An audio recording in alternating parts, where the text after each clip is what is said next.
the community outreach that we tried. There's also plans afoot to have a national road tennis competition along with your ministry, of course. But then the Prime Minister, her wisdom, has put to the tune of, for the National Sports Training Program, she have given us, I guess, about $3 million, yeah. $2.5 million to collaborate with your ministry to roll out a number of programs across communities. And this will be in stable management, jockey training, because we recognize, of course, that a lot of the youngsters in derelict communities are interested in jockey as a profession. And we can talk about the exploits of Ricky Walker, Jerome Samuels, and you name it, Patrick Husbands, who have came from those types of communities and has risen to the top of their discipline. And we are saying that there are a number of sporting programs that we will roll out over the next couple of years, along with culture programs. Because a lot of these young people, when we untap their potential, they're very good in the arts and the culture. And we want to tap in to that artistic gene of our young people. So along with that, there is in my community department, there is the community impact program, a program that seeks to go into communities, find out what is the problem, and solve that problem using the entities in our ministry. So that is a big program, and to speak to that, I will call the Chief Community Officer, because she is able to aptly explain to you the intricacies of that program. So I will let her come forward and talk about the Community Impact Program and what we are doing in that aspect of the ministry.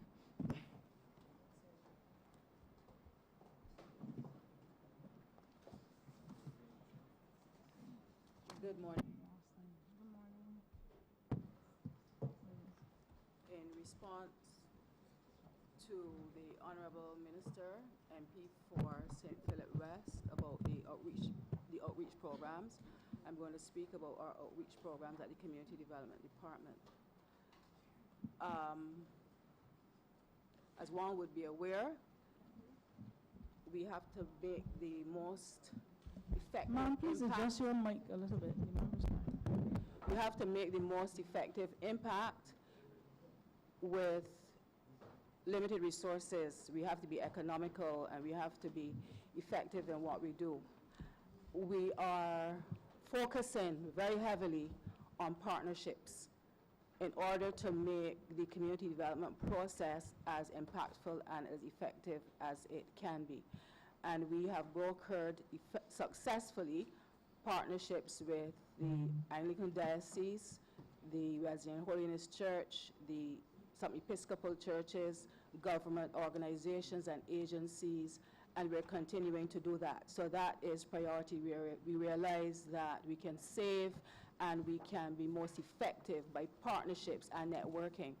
These partnerships will also allow us to make the centers bring the centers into mainstream activity so that people can see that they're being used. Secondly, the Community Impact Program is a program that builds on the community tradition of skills building and group formation within the communities. This is where we do small programs.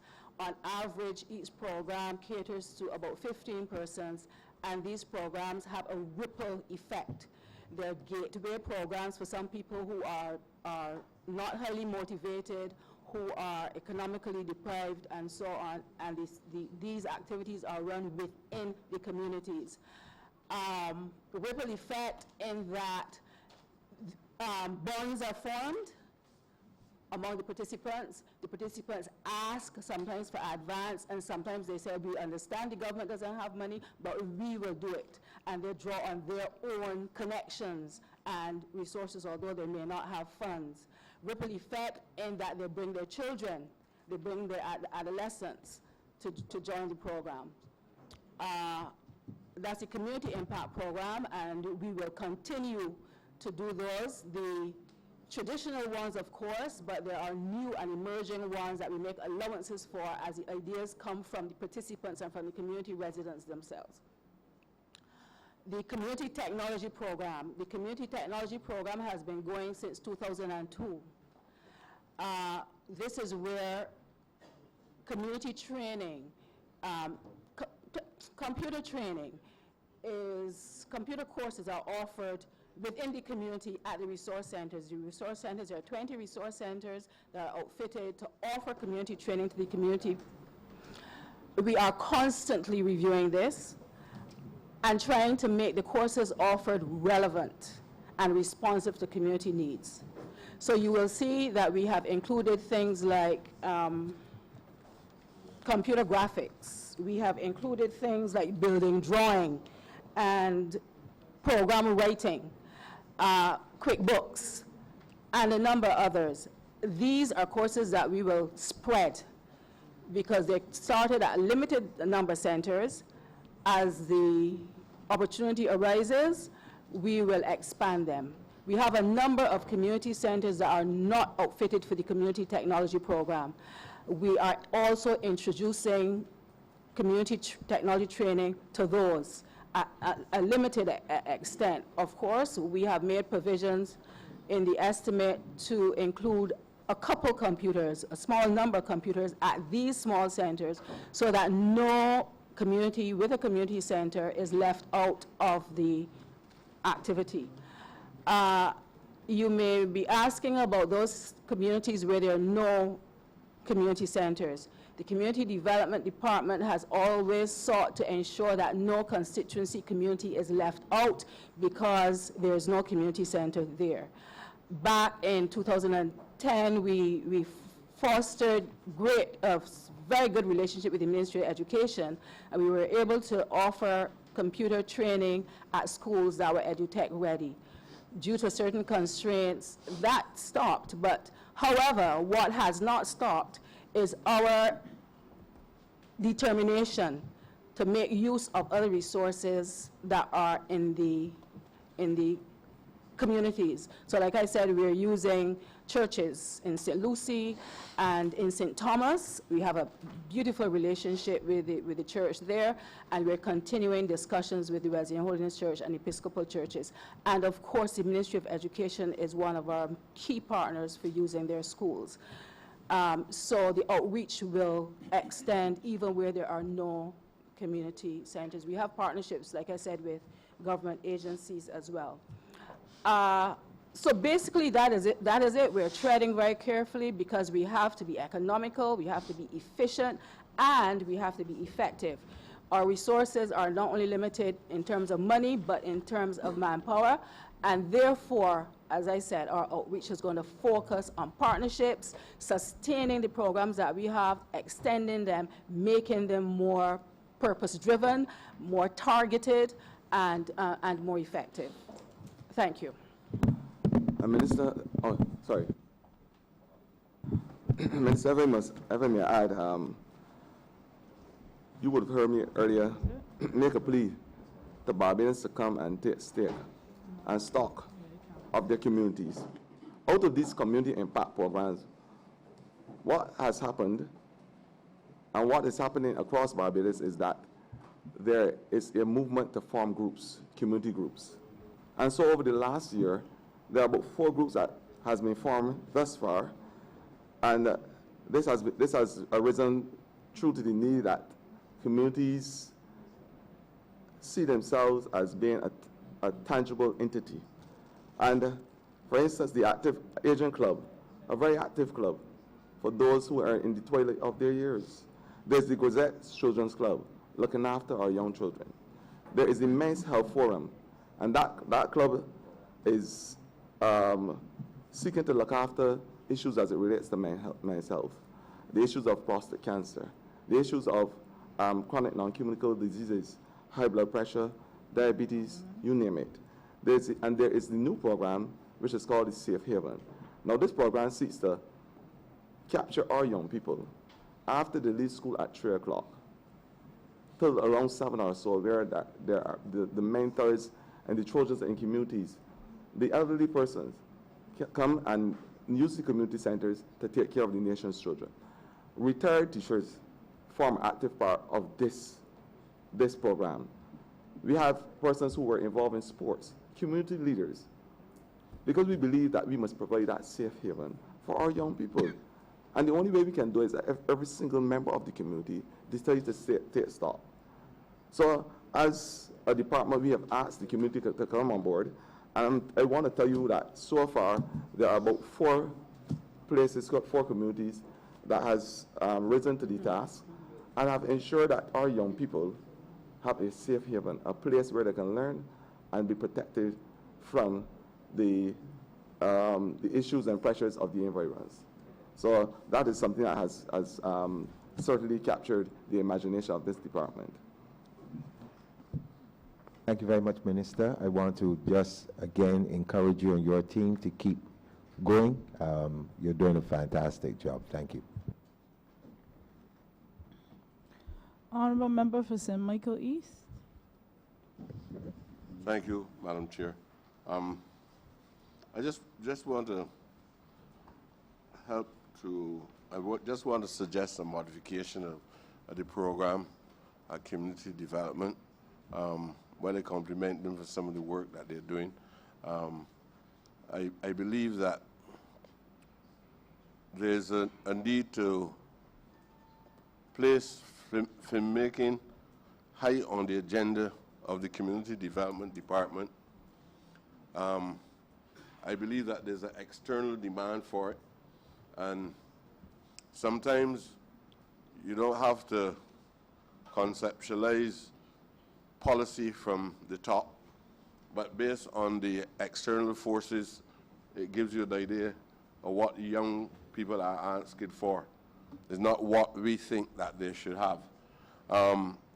Jamaica, Trinidad to a lesser extent, Nigeria, Ghana, all over the diaspora, their programs and their productions, theatrical productions coming out of departments of government, fully supported by the NGO movement. There are lots of innovative individuals with great talent, and they're seeking an outlet to give expression to that talent. The structure of the program can include things like writing, and script writing is completely different to writing a novel or writing an essay. It is a specialty in itself. The community development can encourage young people to get involved with script writing. There's also a possibility of training people in sound and lighting programs in the community development, and giving that freedom or liberation to actors, people with that kind of creative potential, to be able to arrive at a certain level. Now, my view is that Barbados can do it. It is not a case where you're relying on natural resources. The natural resources is the creativity of the human beings in 166 square miles. We can do it. It can become not only an expression of the skills, but it can become a commercial entity, so to speak. The units that you form can become commercial entities. You register them, you show them how to go through the process, you show them what the benefits are. I think that working in collaboration with the Ministry of Culture, the two departments working together in the area of filmmaking, can be a major asset to the actual development of Barbados itself. And it can bring in good income so that people can raise their families and also enjoy the benefits of the opportunity that can be offered by the department itself. So I just want to put that on the agenda, not put in a question, but I felt that I had to make the comments. Minister, I want to thank you, and I appreciate the comment. I mean, we live in a technological age. The passion, the imagination, the creativity of our young people must be able to buttress this economy. It must be the one driving force to catapult this country as a world leader.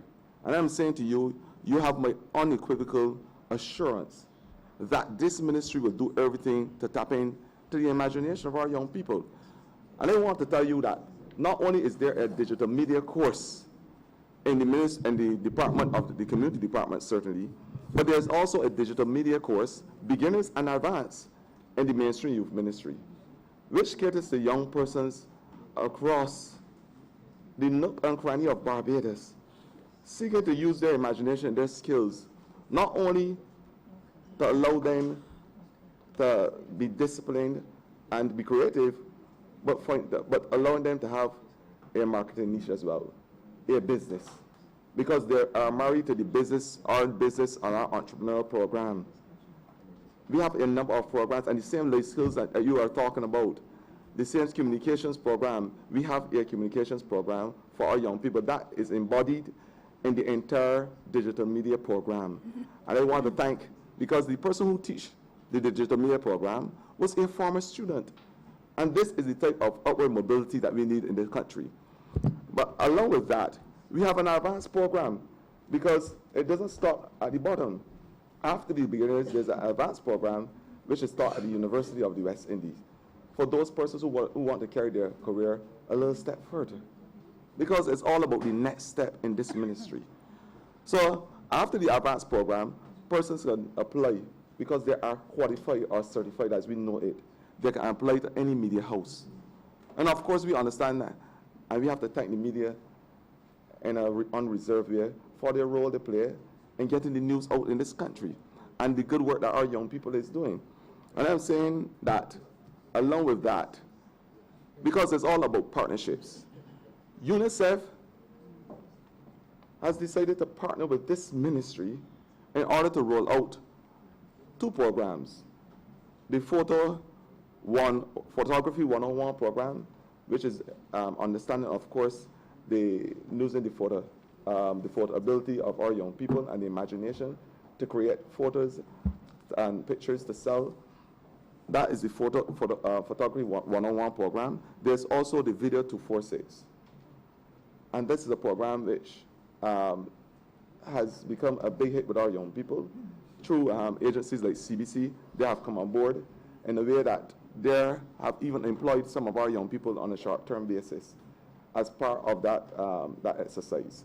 So, but partnerships must be the most important word that we use as a country if we are serious about our young people.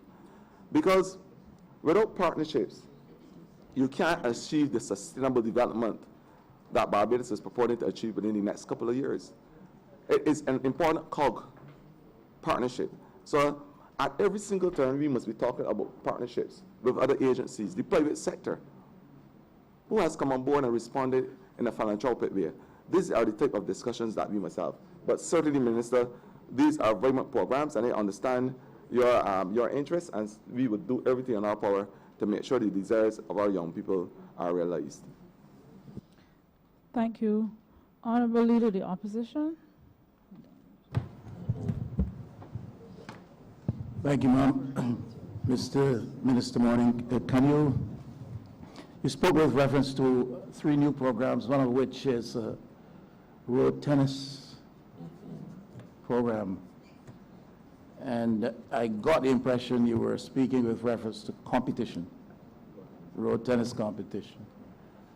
And I just wondered if, especially in the now circumstances economically, with all of the effort that's being expended by sporting groups who are rather successfully staging road tennis tournaments already, if this would not more wisely be considered to be a duplication, unnecessary duplication of expenditure. If there are community groups that are doing this successfully and awarding good prize money. And Madam Chair, dare I say, one of the first was held in St. Michael West years ago. It's now become a very popular thing, and very significant prizes awarded. Does the state find it necessary to get involved in road tennis competition to the extent that you're funding or providing for that? I want to say to you, Honourable Member, and I'm sure that you are not a fearmonger, because you, as a consecrated man of the cloth, the only thing you fear is fear God. And I will go back to Richmond University, the constituency you represent. Fear God, think clean, and aim high. I am saying to you, and I'm giving you the calm assurance, that this competition certainly is not a duplication of what happens across the life and breath of Barbados in terms of the private entities. This competition that I intend to roll out across Barbados is one that will have a very, very big training component, training both in the technical aspects of it, the life skills aspects of training, and certainly as it relates to HIV, and as I said, one out of every 3, and I'm sure you are a medical practitioner, 1 out of every 3 young persons in this country suffer from what? Obesity, because of diet and life skill behavior. What I'm saying is that this will become part of the program we intend to roll out across Barbados, where the training and life skills and the education aspect of it will become a very big and important aspect of the conversation. So not only is it a competition to show your skills and to get a prize money, but it's a competition to develop and train our young people. So I want to give you that calm assurance. I thank you for that clarification. And that's why I started by trying to get a clear picture as to whether or not you were simply talking about competition. Now you're talking about training and life skills, then that enhances the quality of the program and I'll take this from you, the quality of the program that you're planning to roll out. I still think, though, you should reconsider whether or not government should lead in this or simply provide some funding to private and community groups to carry the process forward. And what would you say in relation to the prison program? In relation to the prison program, you said there's a post-confinement, post-prison program that you're planning to mount. I know there is one particular group, one particularly involved in this for years, and I would be less concerned of government spend on this, because this is really, really a big problem in Barbados when people leave that institution and have no future, which is immediately visible to them. But again, the same consideration, should government actually be doing this or funding some entity other than the state itself? Well, the figures are startling, to say the least. 60% of prisoners, 60%. And we are talking about 1,000, and use an arbitrary figure. That's 600 reaffirmed. At least 20% are recommitted to prison. These numbers should be at the doorfront of the concerns of every single body in this room, in earshot and eyeshot. It means that the levels of recidivism are extremely high. And the conundrum faced with these young people is that when they go looking for a job and the employer sees that they are ex-convict, there's a barrier there. We are saying as a ministry, and it's a good government, to respond to this concern, that we will marry our entrepreneurship department, because those prisoners, and I spent some time there the other day, with a graduation, speaking at a graduating class, and and I spent some time speaking to a graduation class. I was not in America with bangles on me. I was with a graduation class. And when I saw the talent that those youngsters brought out in terms of the paintings, the clothing, some who were involved in the cultural aspects of it, some who were involved in mechanics, agriculture. Have you heard the stories of these young men? All they want is an opportunity and a chance.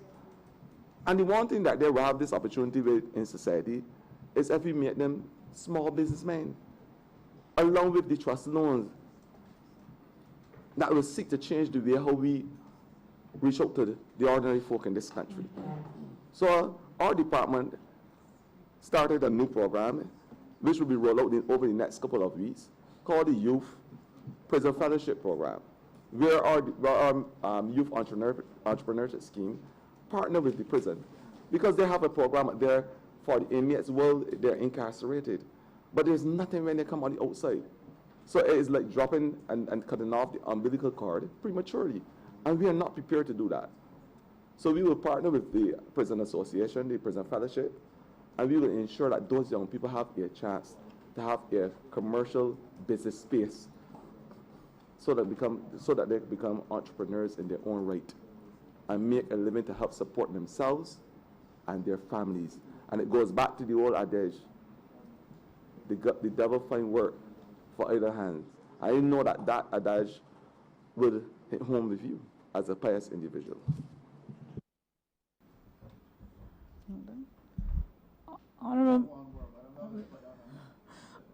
Honourable Member for St. Thomas. Good morning, ladies and gentlemen. She's not accustomed to use it.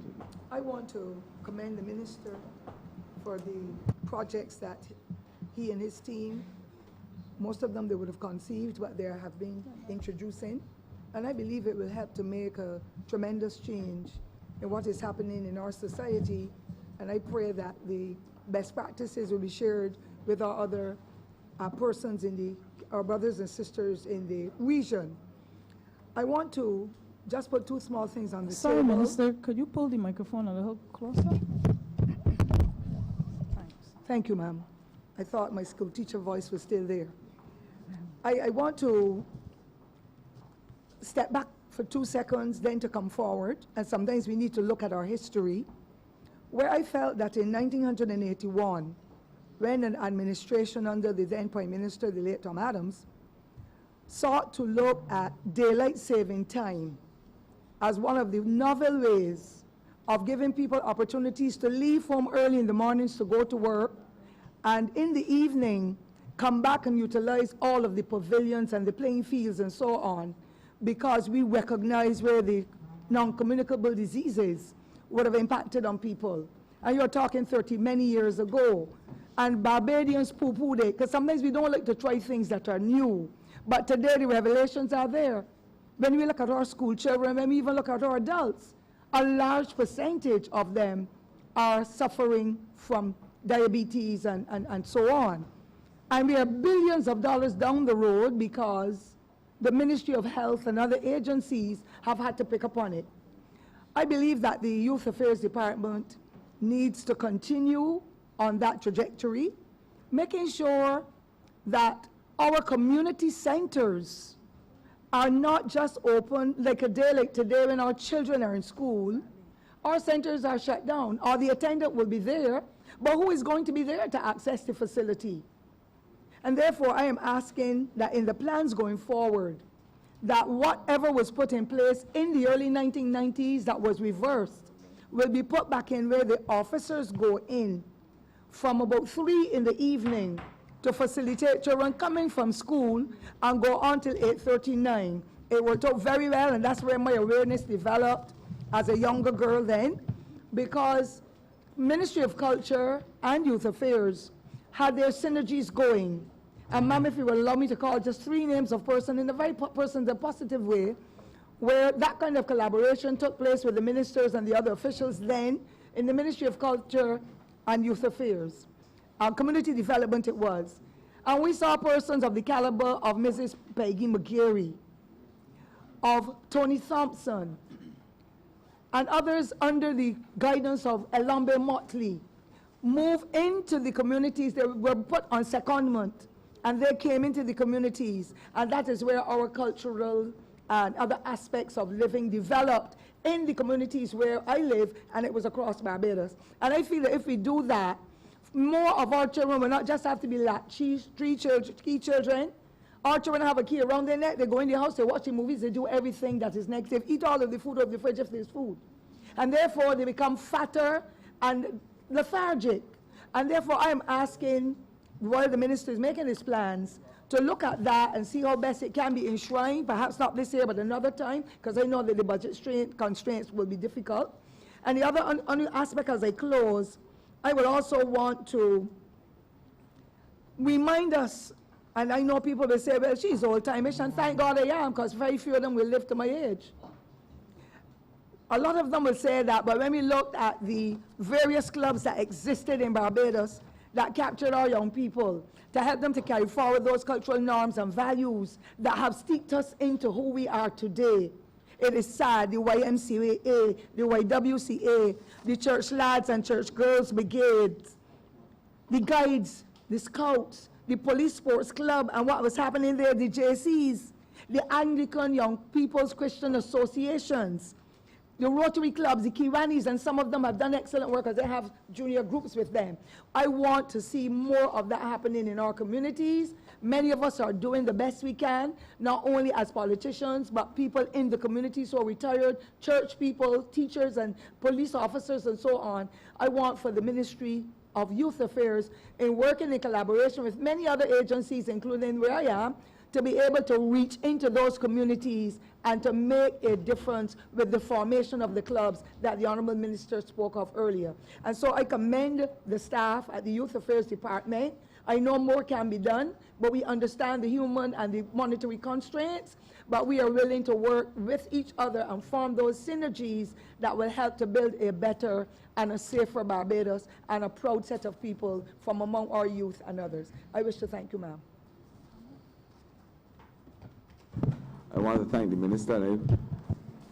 She's always extend an arm to this ministry because she has a reservoir of knowledge, and we certainly appreciate her kind comments and her suggestions. Thank you. Honourable Member for Christchurch East. Thank you, Madam Chair. Honourable Minister, the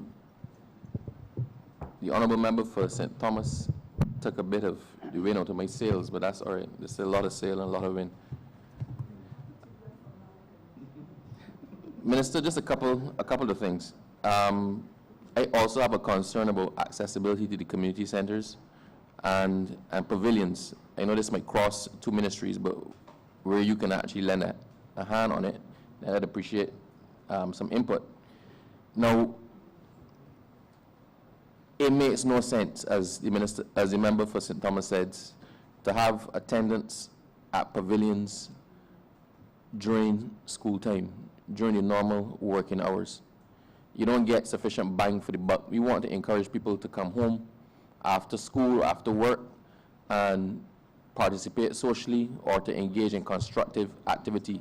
The danger lies not in the hours between 8 o'clock and, let's say, 4:30.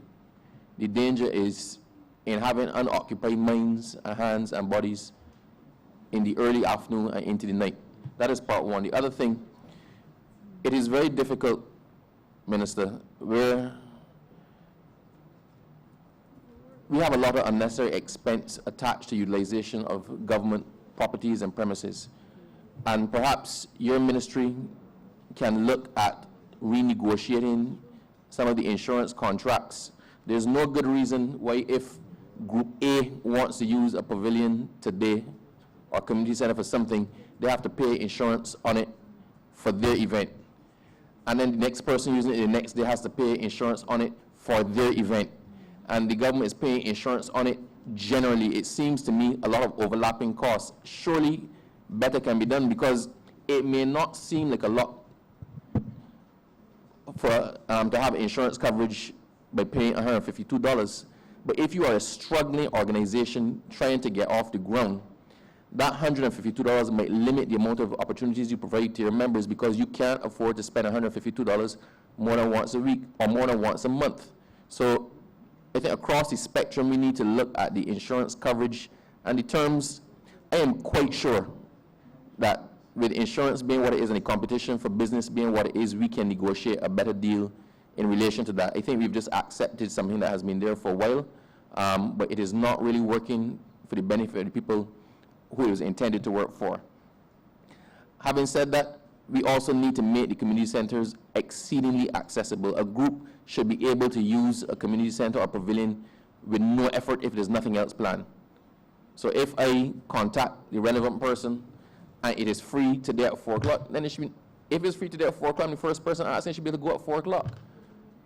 Right? It should be as easy and user-friendly as possible, because the reality is young people don't organize themselves in the way that people with a long-term plan do. And quite often, you may want to do something on the spur of the moment. That's what young people are. Sorry, I almost said we. They are spontaneous. So if we are trying to work with them, we have to also cater for the realities of their condition and their spontaneity. So I would like us to make the pavilions and the community centers easily accessible, and let us get out of the way of usage of those things. On a more personal note, I had submitted a proposal to your ministry in relation to Sayers Court. We had communications with you in relation to, it was a children's home in Sayers Court. It is now not being used. The people in Sayers Court would like to use it as a community center. And I would really appreciate all the assistance you can give, because if people are pushing forward to do something for the benefit of their actual community and they're taking a vested interest, chances are they will help clean it up, they will help fix it up. Having done that, they will take pride in maintaining it, and you also get some young people into constructive activities. So I have been under pressure for that one for a while, and I've tried to do it the proper way. So now I'm asking for it in front of everybody, and being the good friend that you've always been to me, I hope that you'll take me on. The last thing I want to ask you about is the Prince's Trust. Can you please explain, quite a lot of people I don't think understand it. Can you please explain what is the relationship with the Prince's Trust? Exactly how does it work? Who are you trying to reach? And what are your plans for this coming year for the Prince's Trust and the young people? Thank you very much. Before I turn off, I want to commend you. I think you've done an excellent job. Really and truly, if I had to pick a cabinet, then the person, I mean, all the other positions might be up for grabs, but the person who will certainly get the ministry that deals with youth, right, would be you. I want to thank you, Minister. But I think that that decision, I thank you, that decision, fortunately for us, in the hands of someone else at the moment. Right, but to thought, I don't know if you were here when I started this conversation on Tuesday last, but I would have spoken extensively about community management committees, a proposal in place where we have the communities manage the community centers and almost every single activity in the community. And I want to say that everything that you have outlined there falls within the realm of what the community management committees are supposed to be doing in terms of repairs of centers. We will provide the financial wherewithal, but in terms of the repairs, the maintenance, the programs for the centers, the opening and closing of the centers, this is something that the community management committees will be responsible for. We have 3 pilot projects right now as I speak. One in St. Mark's, this is in St. Philip, and I see the chair, St. John, St. Philip, St. Mark's is in St. Philip, and I see the chair is nodding her head because she knows about it, where that community takes responsibility for that center and the programs in that center. Which means that if some person want to use the center at 12 o'clock in the night, someone for the community, for that management committee, will be able to open and close the place and be responsible for that building. The same thing happens in Parkinson, in the Payne, and in Rockfield, of course, in St. Lucie. And I'm saying that it has worked successfully thus far. And I want to assure each member of parliament that this will happen in every single area that has a community center. But along with that, community management committees must be able to manage programs within their geographic space. They must be able to have a tangible stake and a say and a physical presence in everything that happens within their community. The other question you asked as it relates to the insurance and the legal aspects to the insurance and the monies are being paid, that is something that we can sit down and review, because I share your concern. There's a lot of situations where teams come to us, or community groups come to us, and they say they don't have the money, and I think there are provisions made in those special cases. But we try to encourage persons, if they can afford the insurance, because it's very important, as a lawyer you would know, that there are situations that can happen, unforeseen situations where there may be injuries or so. So that is something that we would definitely encourage persons to look at. But we can, as you say, renegotiate, because a lot of these things over the last decade has been somehow juxtaposed on the psyche of Barbadians and institutions, and has led to a lot of the problems that we are having in communities. So this is something that we will definitely review. We will have the conversations that we need to have, because it is, I understand your concern, and it's a concern shared by a lot of groups across Barbados. And I will take your lead on that, Mr. Minister. The last issue about the Prince Trust, I will invite Ms. Elizabeth Boyne, who is the person. Yeah. Oh yeah. You had asked about Sierra Score as well. You asked so much questions and wanted, like a good lawyer. Sierra Score is, in our estimates, and I know you would have already looked through the estimates with a microscopic lens. But if you look at the minutiae, that's what the MP for St. George will call it, the minutiae of the document, you will see that there are funds in place for Sales Court. And I won't want to tell the whole about how much funds it is, but Sales Court will be retrofitted, and they will have not only a physical space, but along with that, you now have to encourage, as MP for the area, and I know that you also have a physical presence, to encourage those in the surrounding area to come on board and form that community group to help take care of this building when we hand it over. Because we are not only handing it over to an MP, we are handing it over to an entire community. So that is something that is in the make. And certainly I will let Ms. Boyne speak more intimately about the Prince Trust, and any concerns you have, I suspect you can answer in follow-up questions. Good morning, everyone. Good morning, everyone. Elizabeth Boyne, Senior Youth Commissioner, Youth Development Program. In response to the Honourable Minister for Christchurch East, I wish to share with you the details surrounding the partnership with the Prince Trust International and the Ministry of Youth and Community Empowerment. This partnership goes back to 2016, and the ministry is responsible for what we call the employability programs. And these programs are divided into two components. The Get Into programs, which are 4 to 6 week sector-based programs for young persons 16 to 24 years old. And then there's the short-term employability, very robust employability, 2-day Get Hired program. I'm going to speak briefly first to the Get Into programs. The Get Into programs is done through major employer engagement. And we would have started with the sectors such as the hospitality sector, the retail sector, and the logistics sector. And to date, we would have engaged over close to 200 persons, young persons. We've facilitated over 200 persons in these programs. There's a personal development aspect of the program, which is just a 1-week personal development, and we look at some of the critical areas that employers are saying to us that we need to focus on. So things like managing their time, punctuality, positive attitudes, and effective communication. These are the areas we cover in that 1-week time period. And then we do a job placement. We do the job placement with the intention that the young person would perform well enough to be retained for long-term or occasional employment. And we ask employers ahead of time if they could commit to at least 50% of the numbers we give them to provide employment for at least 50% of those numbers. Some employers may commit to more, but we reasonably ask them if they could commit to 50%.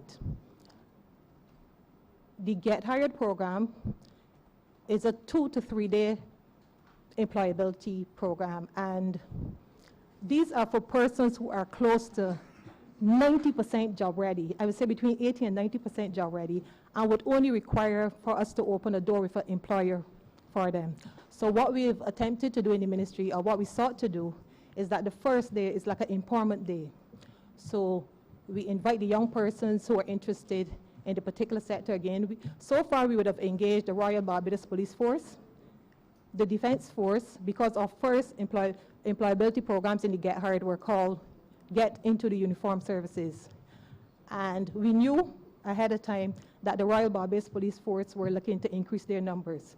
So we would have collaborated with Inspector Roland Cobbler, and we would have engaged him in robust dialogue, and he is the person who we will continue to liaise with to ensure that those young persons who, there were 62 of them who showed up with an interest in getting into the Royal Barbados Police Force, can be facilitated in a meaningful way. And they have all, they have applied, and we have submitted those applications.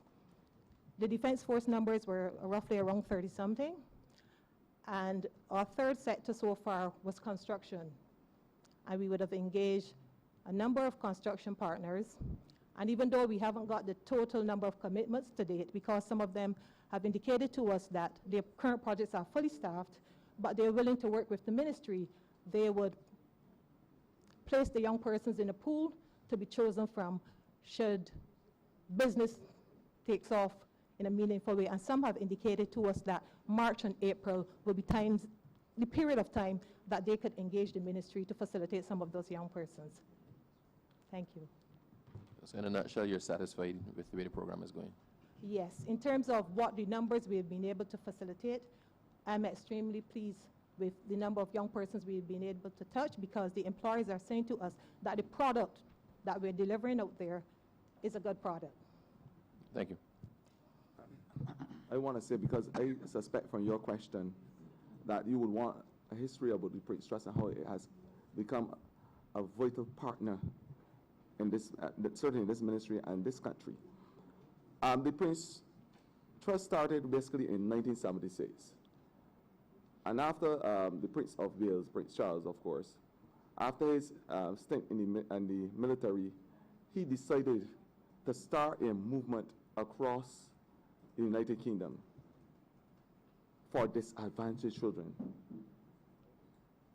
what some person may call the at-risk, but certainly those who are at the bottom of the spectrum.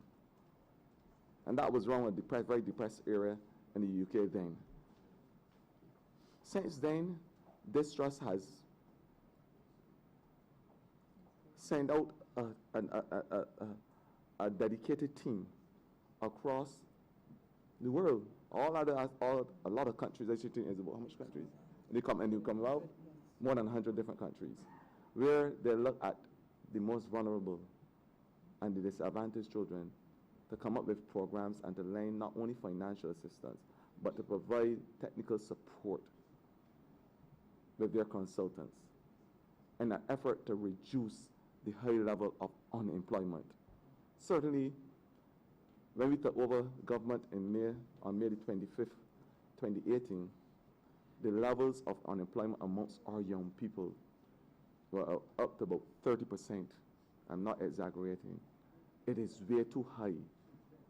70% of school leavers, and this is out from our tracer studies, 70% of school leavers are unemployed and disengaged. We have to redouble our efforts to ensure that we meet these young people, to employ them so they will have disposable income to help support themselves and their family, and to give them those who want to achieve. That's why you say that when we rescind this tuition fees at the university, that was the first step in the right direction. We will continue with these partnerships, these associations, so that we can have the type and group of young people we need in this country, so that they can be the champions of the future. That is what we are saying. So we want to thank the Prince Trust and all the players involved for giving those young persons, the young persons that work with Inspector Cobbler, that's it, Inspector Cobbler and his team, when they go around to every single block and the derelict communities, identifying young persons and putting them into programs so that they will have that chance to make a difference in their life. So I just want to give a little history as to how it started and why there's something called the Prince Trust in Barbados. So I hope that has answered your question, Minister. What's the age group? The age. 16 to 25. Thank you. Honourable Member for St. Andrew. Mr. Minister, I would like to applaud you for your intervention on this head, and certainly your comments speak volumes to what your ministry has been doing in the Ministry of Youth Affairs. Like the Honourable Member for Christchurch East, I think that's the member for St. Thomas took a little bit out of my thunder in terms of the questions that I would have loved to ask. I mean, and in his comments too, he did elaborate on one or two things that I was thinking of asking you, and I must commend you for your response with respect to the community centers. I think, though, that we would like to be a little clear, though, on the policy with respect to community centers. You spoke about plans by your ministry, and I believe that you would have taken into consideration the comments of both the members of Christchurch East and St. Thomas with respect to what they would like to see in terms of the community centers going forward. I certainly would like to know what are the plans of your ministry in terms of the community centers that are no more. And I speak specifically to my own constituency in St. Andrew, the community center at Rock Hall. In the last decade, we had problems with the building, and the site was dilapidated and nothing was done. In Plaine, the response by the residents of St. Andrew in the Plaine area was the construction, or actually the placement of a container to replace the community center. And when you look around St. Andrew, not a single community center, even though the Buccaneer in Orange Hill was more or less reactivated. I would like to know from your ministry whether or not there are plans to restore the activity, and by restoring the activity in these areas, obviously it would include the replacement of those buildings, because it is something that we hammered during the election campaign, the last two election campaigns, in terms of the neglect by the last administration in these areas. And I'm not speaking specifically to the neglect in St. Andrew, but I think that from speaking to my colleagues, this is so in many of the communities around Barbados, where absolutely nothing was done to put the community centers in the state that they were in the past. Because traditionally, I would say that any development that I have gained over in my life had a lot to do with my involvement with the community, and the community centers were at the forefront of that activity, as a result of which in my later years I saw the advance to the Kiwanis Club and the other service clubs, which the Honourable Member for Christchurch South Christchurch East, spoke about. So I would like to know, one, what specifically, I mean, I don't want to hear that you have money in the estimates to deal with community centers. I want to know specifically what your policy is in terms of what I have spoken, in terms of those community centers that have been neglected, that have been abandoned and have not been replaced, because I certainly would not like to go into another election where I would have to tell the people of Rock Hall, the people of Plaine, that we are going to replace the community centers in those areas again. People would think that we are making sport. Secondly, my second area of concern, here again I would like to applaud you for what the ministry is doing in terms of the building blocks. I would say that up to a few years ago, St. Andrew was fortunate not to have the blocks that we've seen throughout the island. And I think one of the ways of breaking up those blocks is to make sure that you provide employment for those persons on the block, and not that the blocks would be no more, but they would obviously generate the electricity in their brain in other areas. But while I applaud you for your building blocks program, it would seem as though the good boys, the decent boys, and I believe that the decent boys and girls, and I will believe that 99% of Barbadian youth are from this group. It is just that 1% that create problems for all of us. And it is good to say that we don't want that behavior both here, but we have to make sure that we put certain things in place to make to place the good young people as the examples and as the tutors for that other 99%. And I applaud you for what you are doing with respect to the building blocks. But I am not hearing any program with respect to that 1%. And that 1% are those groups that the member for St. Thomas and the member for Christchurch East spoke about, the good boys, the good girls, those who are involved in the youth groups and the youth clubs. Growing up, I remember the days when the member for St. Thomas, who is much older than me, could probably attest to this.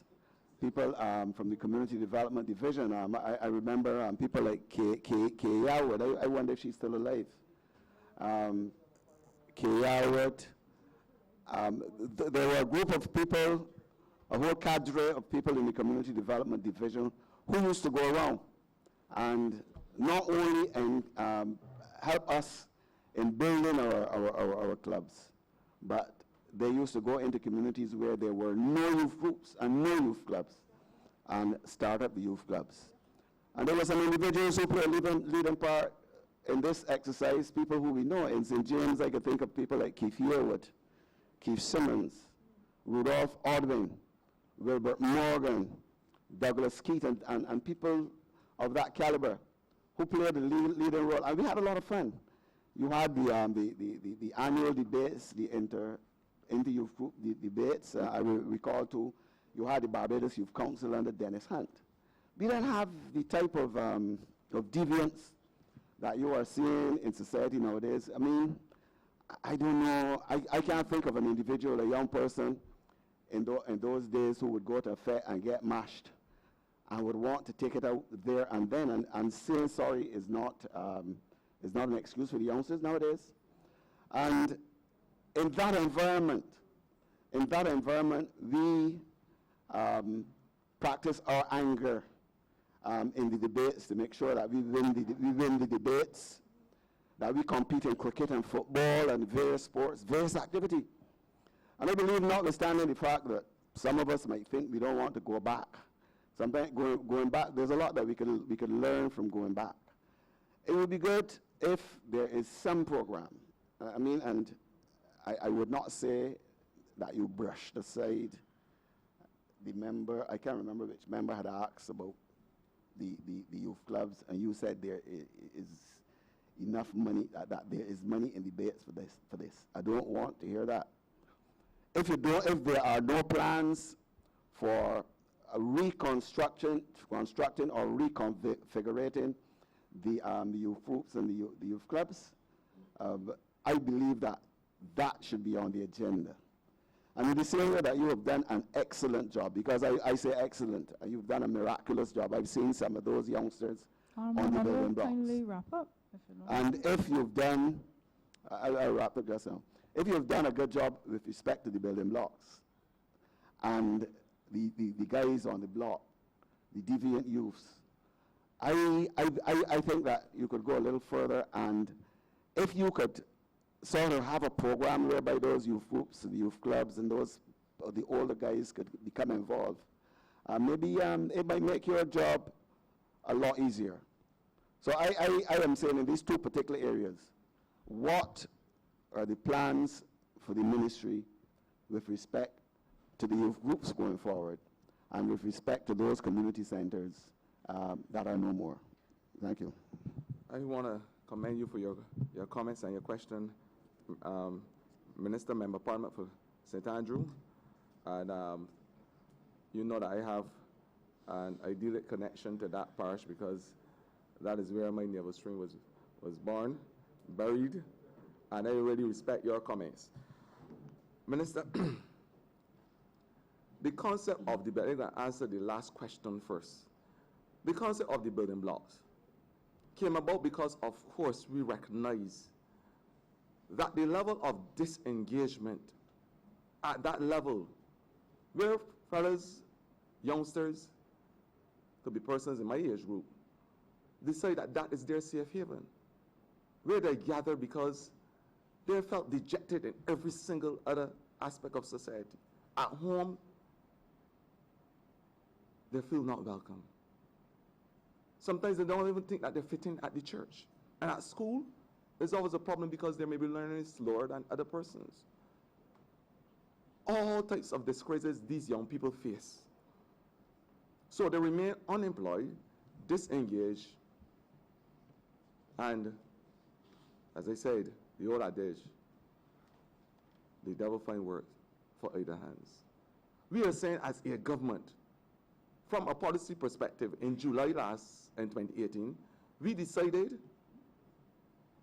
to remove the albatross, which would seek to destroy education as we know it and the accessibility of education as we know it when it comes to tuition fee. So those at the high end that the minister is speaking about certainly will no longer fall through the crack because they will be given the financial assistance to do so. Secondly, we have a number of programs within our ministry to cater for those who want to do the culinary arts, the technical arts, subjects, those persons who are interested in animation, robotics. There's a series of programs available for those persons. So we are not going to leave out those persons in our conversation. We believe in this ministry, if we lose one too many. But we must be able to scratch those people and build out those young people. A mind scratch with a new experience will never go back to its old dimension. We have to give them that opportunity to open up the door so that the future and a good future will step into their lives. And that's what we are doing with the building blocks. Because 169 youngsters over 4 communities that we started the project, and if you go around to the back Ivy, if you visit by chance behind Parkinson Field and Silver Hill, if you visit and Bonnets, of course, the member parliament of Christ Church was saying same here yet. But if you visit those 4 areas now, you will see those same youngsters that would ordinarily be seen in nefarious activities. You will see those fellas building and putting those blocks to build up their lives in a literal way. In a metaphorical way, certainly, and a figurative way, those same youngsters went in a classroom for the first time in their lives and graduated. 169 at Parkinson Field. Never in their life they ever went to a graduation. But they turn up because they understand that their lives are given an opportunity to be taken care of. And that is the type of hope that we must create within our people. We must give them the opportunity to put down those weapons of destruction and pick up the tools of empowerment. I have said it before. And every single aspect of the society will be taken care of in this ministry. And that is a commitment I have made to all those in air and eye shot. This government will leave no stone unturned in its trust and mandate to provide for every single young person in this country. So at the high end, what we are doing is that we have the programs in our ministry to meet their needs. The digital media program, the Next Tech Training Initiative, where we partner with Community College, TVET Council, Polytechnic, Paul Marine as we know it. There's the pathways. And Liz would have thought about the Prince Trust partnership.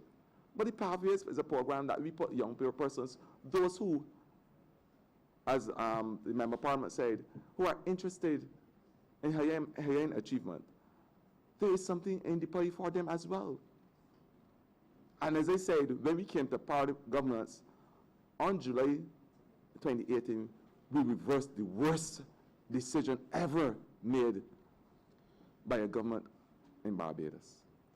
So the high end will be taken care of, but it's those at the bottom of the spectrum, the low-hanging fruit as we know it, that we must look after, those that were crying out, like the lone voice in the wilderness. And I will say to all of Barbados, I will commit to both with equal sinew. And the answer about the community center? The community, on the point of the community centers now, on the point of the community centers, from a policy perspective, I will be, in the not too distant future, bring the paper certainly to the cabinet so that it could be, that the community centers and the management communities can be fully exposed, and colleagues will be able to comment on it as we move forward in terms of policy. That is one thing that I will assure you.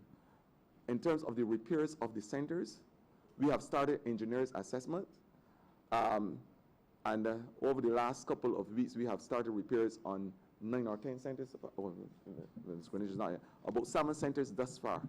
But there is a program that we are running in this ministry, where over the next couple of weeks, all the community centers that are in dire need of repairs that were neglected over the last 10 years will have the cosmetic change that they need. But it's not only about repairing and putting pretty buildings. That is one aspect to look at it. It's what happens in the building that is the most important thing. And that's why we are saying community management committees must become the new norm. Community groups must become the new norm. The young groups that the minister is talking about, there are funds and structure being worked out in the ministry right now where we partner with these groups. And it goes back to partnerships, because that is where the conversation lies. Partnership, an important cog of sustainable development. And we are saying that we are going to partner with those young groups, those groups that are, we will call past the twilight or in the twilight of their years, because they have indigenous experience to lend to the young person in this country. The only way our young persons can be molded and our young people can have that chance and that part of them is if the Trojans and the community leaders come and help become part of this conversation. So I want to give him that assurance that this is going to happen. Just as a follow-up, I know you mentioned that there are programs in the ministry, but I want you to be a little bit more specific. Is there a point person that, if I'm in Orange Hill, St. James, and I said St. James, not St. Andrew, so I'm not talking about my constituency for those who might think that I'm just looking at my constituency. But is there a point person in the ministry that I could call if I want to, if I have a group of youngsters? I mean, and I'm very passionate about these youth groups, you know, because I recall in my own community, you had youth groups between the ages of 8 to 13, then between 13 to 16, 16 to 21, and there were so many different groups in a small area like Orange Hill. And we didn't necessarily need the involvement of the community development officer, but there was a point person. And I mentioned Kiyaba as a good example. Is there a point person that a group of individuals saying that there are no such groups now? I want to form a group, a community center. I'm say in 3rd, 4th form at Comber. Is there a point person in your ministry that I could call? And are there individuals in your ministry who would be responsible for each parish in Barbados to start up a youth group? And since you took office, how many youth groups have been formed in Barbados? How many have been formed? And in your area, for instance, because sometimes we tend to look around, you should be able to tell us about groups in your area, youth groups. I'm not talking about no building blocks now. I mean, that is a good initiative and that is very successful. How many of these groups you could pinpoint in your constituency? And if you can't, I mean, I could understand if you can't, because it is something that you might not be thinking about. What are your plans? If you don't have these point persons, what is the plan of the ministry to have this program? this specific program going? Minister, as you will well be aware and understand and appreciate, groups are formed out of the community needs. So it may be, you may consider them youth groups, but it may be youth groups, it may be sporting groups. What I said about the community management committee, those committees, we are living up to the communities based on their specific needs. The needs in St. Andrew certainly may not be the needs in St. Philip. And out of those needs, that is how groups will be formed. Groups, when we will not, as a government, go into communities and says, I want X or Y, Z or group. That is not the way. I don't think that respect good governance and the community's wishes. What we will do is to allow the community out of the needs. There may be a sport in my community, if you want me to get more specific. There was a need to resuscitate the St. Joseph pastor and the activities, and a group mixed up of young and old, because we believe that young people need guidance. So when you say youth group, we still believe that they need older persons in the groups to help manage and teach our young people and to become part of the whole exercise and process and the dialogue with our young people. So whether it is youth groups, the groups that are made up of older persons, the groups must come from the community, recognizing, of course, that they have the reservoir of knowledge about their communities, what their communities want to do. And then they will contact, obviously, because they have community officers working in 4 different divisions. There's one for the north, different zones, the north zone, the south zone, the zone that would be responsible for the St. Michael zone. Those community officers who are intimate with the communities can be reached certainly through the ministry, and if groups see themselves as being part of this whole exercise and dialogue, then I'm saying that those groups can contact the ministry and we will start the conversation then. But I'm saying to the Member of Parliament that I believe that it must come from the bottom up rather than we as a government saying we want X, Y, or Z group. That's what I believe. Thank you. One quick question from me. I heard you talk about the Men's Health Forum as well as road tennis, for instance, that is usually dominated by men. What is their plan for the young ladies in the communities? Netball, volleyball? I know that might come under the purview of sports, but anything in the agenda? There are programs in community development, a number of programs, and I will let the chief speak to them. But there are programs that young women say that they're interested in. Again, we develop programs out of the needs and necessities of communities. The young ladies within communities, they will be interested in the makeup areas, the some cosmetics. sports too, you'll be... There are some communities who, because our department sponsored and have netball association with the netball, the Barbados Netball Association. There are areas, some young women who play the same tennis, because we have young women. There's a road tennis women's association in Barbados. I'm aware of that, but I'm talking about other sports that women might like to, that is traditionally female. What we are saying, and I want to repeat as lucidly as possible, once there's an interest within a community, where a group, it could be 10, 12 persons, you name it, come to the ministry and say, using their community officers, of course, that they're interested in doing X, Y, or Z, as you name it. We would do our part in terms of recognizing that there must be structure in place, there must be financial wherewithal being provided, and we will do everything in our part to ensure that this group has a tangible stake in the community. Thank you for being so lucid. Yes, ma'am. Ma'am, You want to speak? He brought you forward to speak, I think.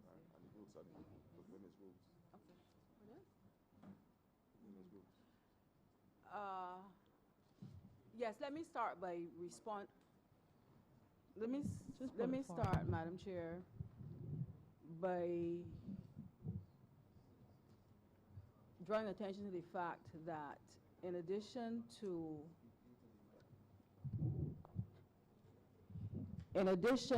to developing programs, the emphasis being on developing, growing, making programs richer and come to full fruition.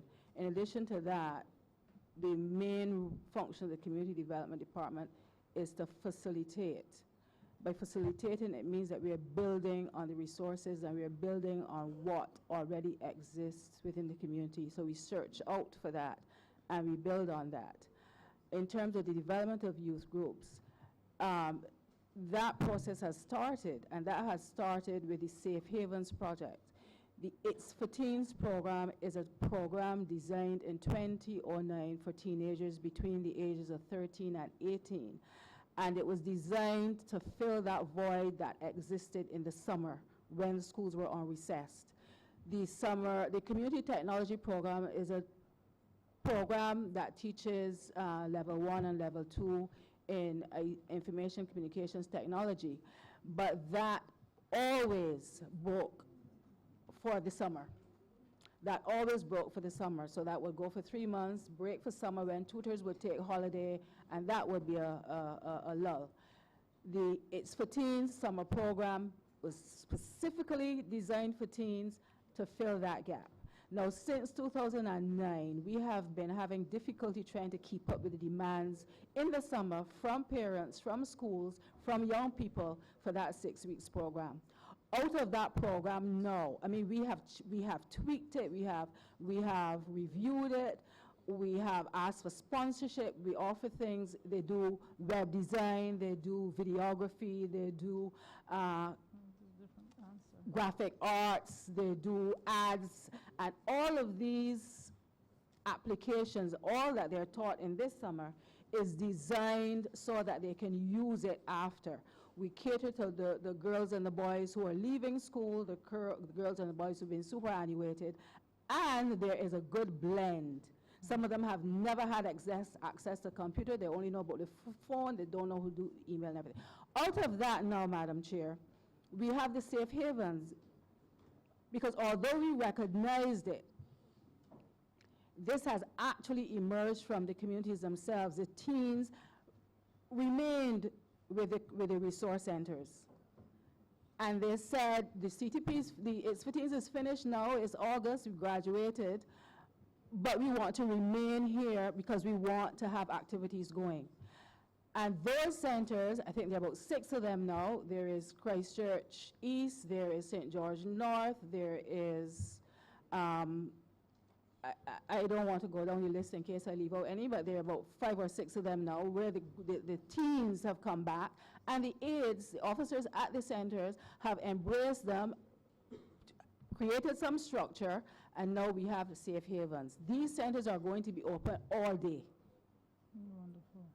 They're going to be open all day, well regulated by the Community Development Department, obviously because supervision is required.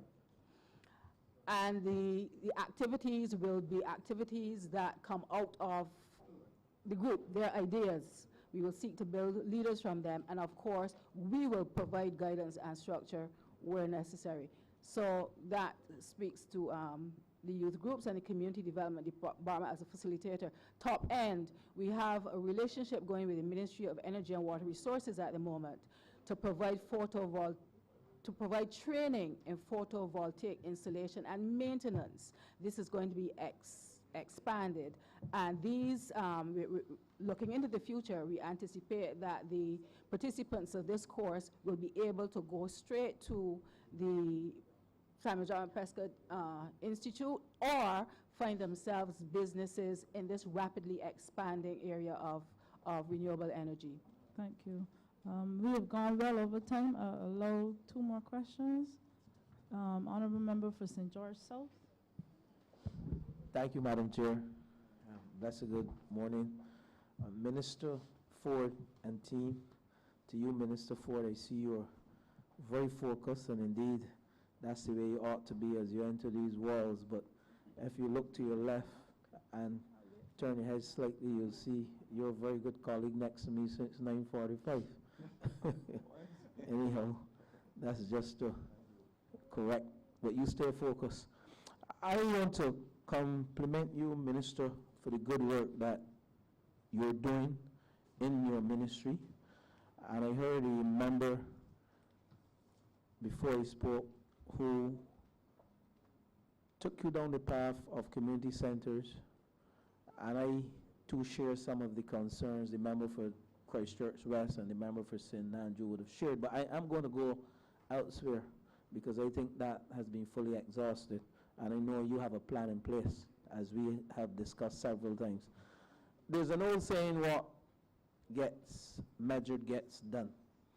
And this question pertains to youth entrepreneurship scheme. We know you have targeted the at-risk youth as a segment of your program through BYBT, Barbados Youth Business Trust. And I know very well that YES is doing tremendous work out there to enhance both social and economic well-being of our citizens, especially those who are below the line, you know, those from a low socio-economic bracket. My question pertains to what are you doing to measure the output? Because we can stay here and come 10 years from now with all this wonderful work that we're doing, but what are the KPIs and what are the measuring sticks that, or the yardsticks that we're using to measure our output and the value that we bring both to this economy, both socially and economically? And I leave you with that.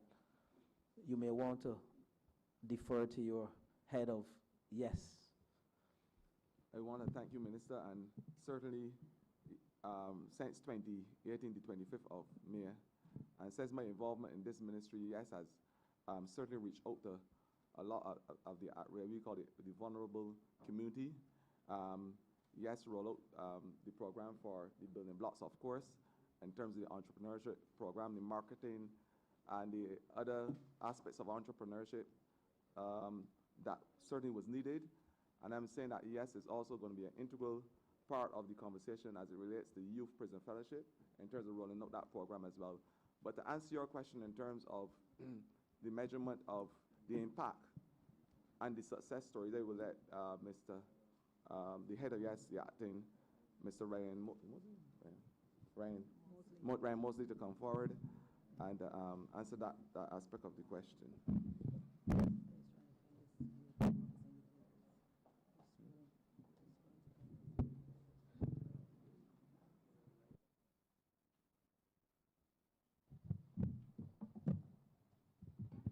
Blessed morning again, and in response to the member for St.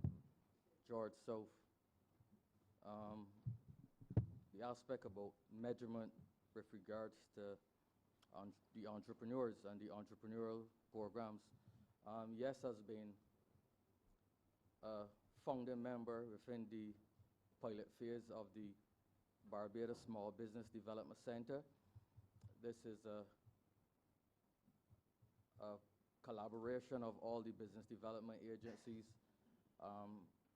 coming under the leadership of the small business unit within the Ministry of Small Business, Entrepreneurship and Culture, where the agencies collaborate to manage and to track the development of entrepreneurs in Barbados.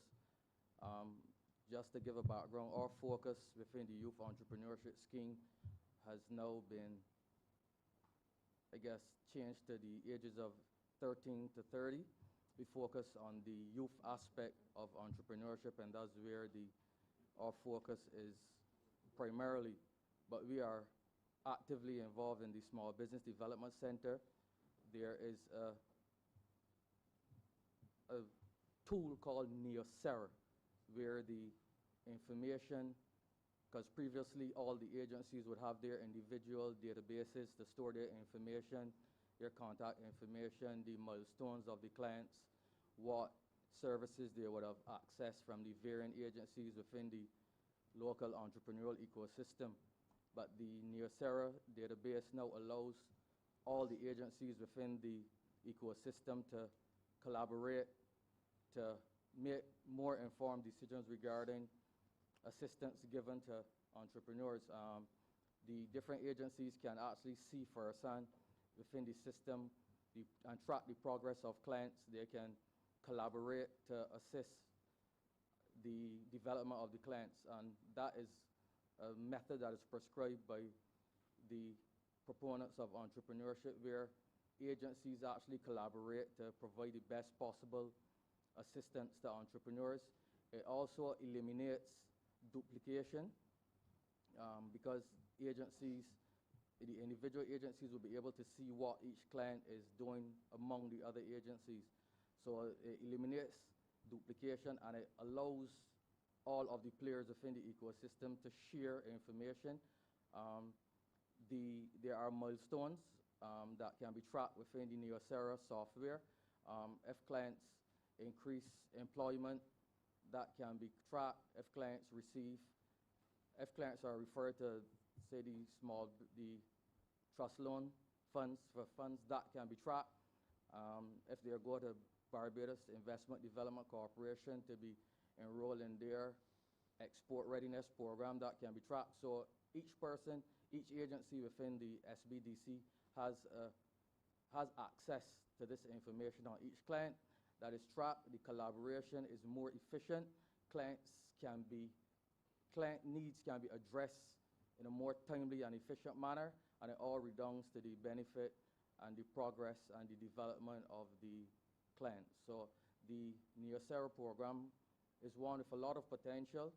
It has to be fully utilized to garner all of the benefits that lies within it, and that is the system that is now currently governing the development of the small business and the entrepreneurs within Barbados. Thank you. I'm going to give him a chance. Honourable Leader of the Opposition. We got to wrap up. Thank you, Madam Chair. Mr. Minister, with respect to the Youth Advanced Score, would you be able to give me the complement, the numbers of persons who make up the core, number of young people? There are actually 367. Say again, sorry? 367 young persons actively involved since since September 22nd. And may I ask as a second question, the criteria for selection of those? Any person between the age of 16 to 20. All right. Would you be in a position to speak to the areas of Barbados from which to come? Are they selected on a constituency basis? Would you know the numbers relevant to each of the constituencies? Would you have that breakdown? It's certainly not done by constituency. The advertisement and the engagement speak to every single Barbadian between the age of 16 to 20 who want to be part of a movement. So once you are between the age of 16 to 20, and once you reside in Barbados, temporary or otherwise, you have an opportunity to be part of this Barbados new Youth Advance Corps. So without reference to specific numbers, you would suggest that the young people who constitute the Youth Advance Corps come from all of the constituencies in Barbados? I wouldn't know exactly where they come from, but once a young person applies to do the course, we have no reason to reject them based on constituency. They are accepted based on the fact that they are interested in doing the course. There are residents. But I don't want to I don't want to presume too much. You lead the team here today, and I respect that. But is there anybody in the team that can speak more specifically to numbers of where they come from? I would invite Mr. Haynes, the director of the Barbados Youth Advance Corps, to come so that he can probably inform you of numbers.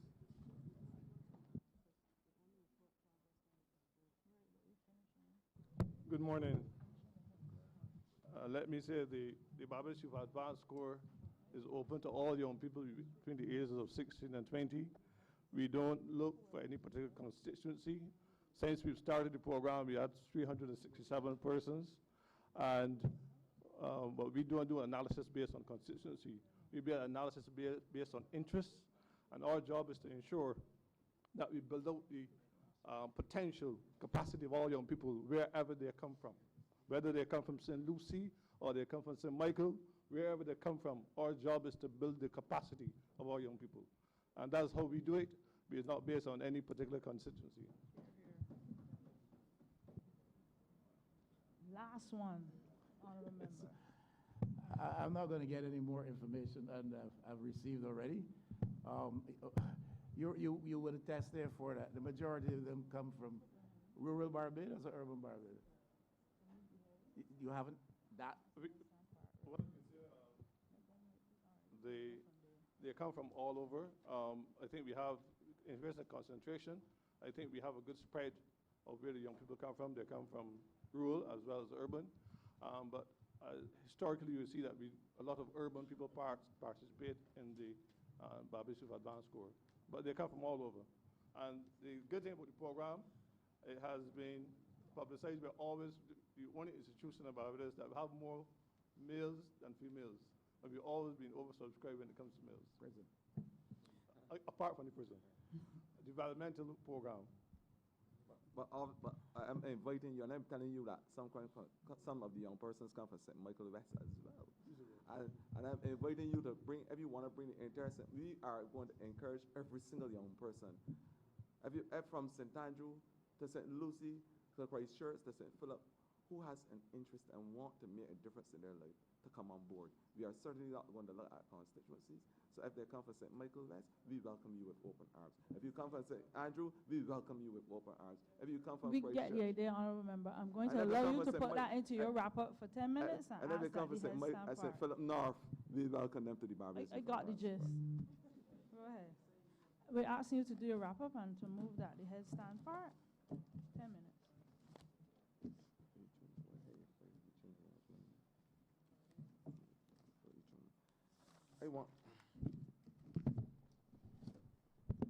First of all, let me say thanks to my colleagues and comrades who make up this August chamber.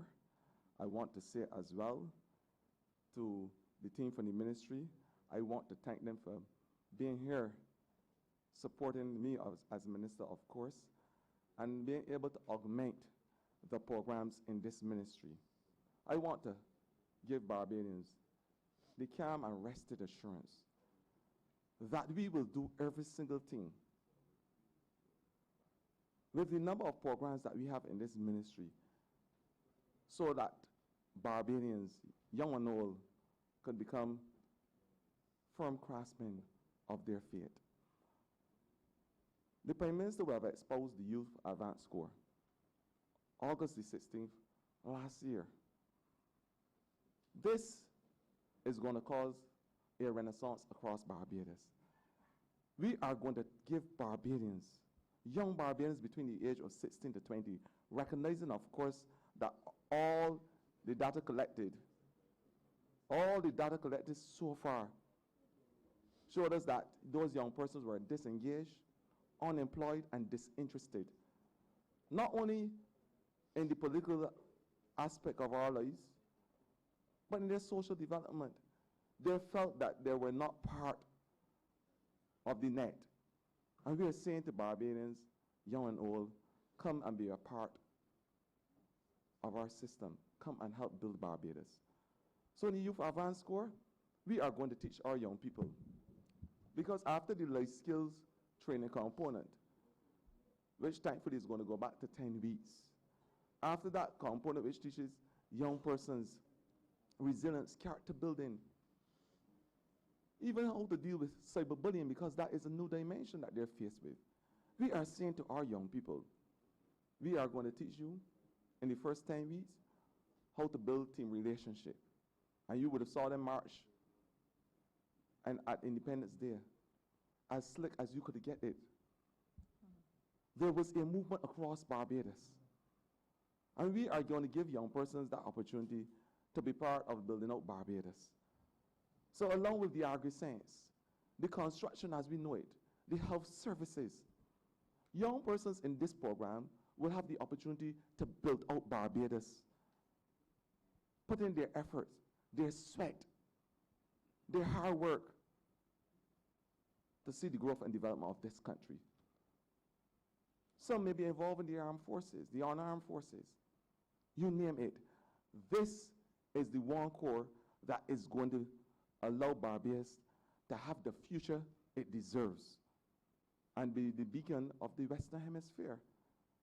We are saying that those at the bottom of the spectrum, those on the blocks, who were crying out in the wilderness.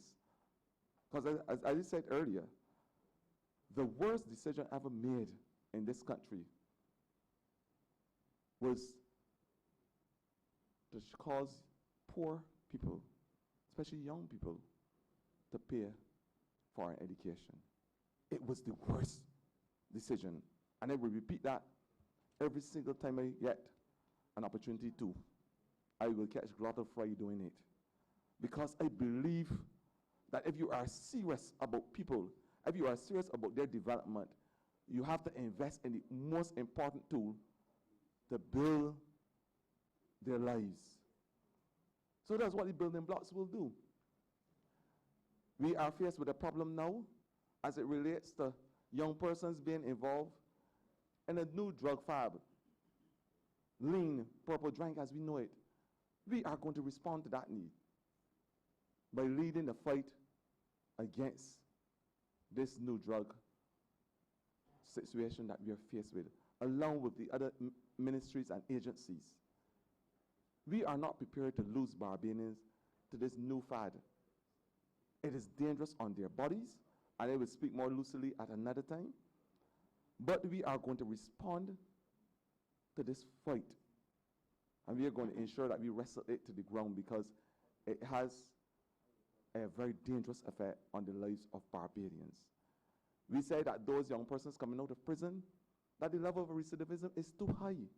And so we have started a program to teach entrepreneurship for those individuals so that they themselves can have a tangible stay in Barbados and a paradigm.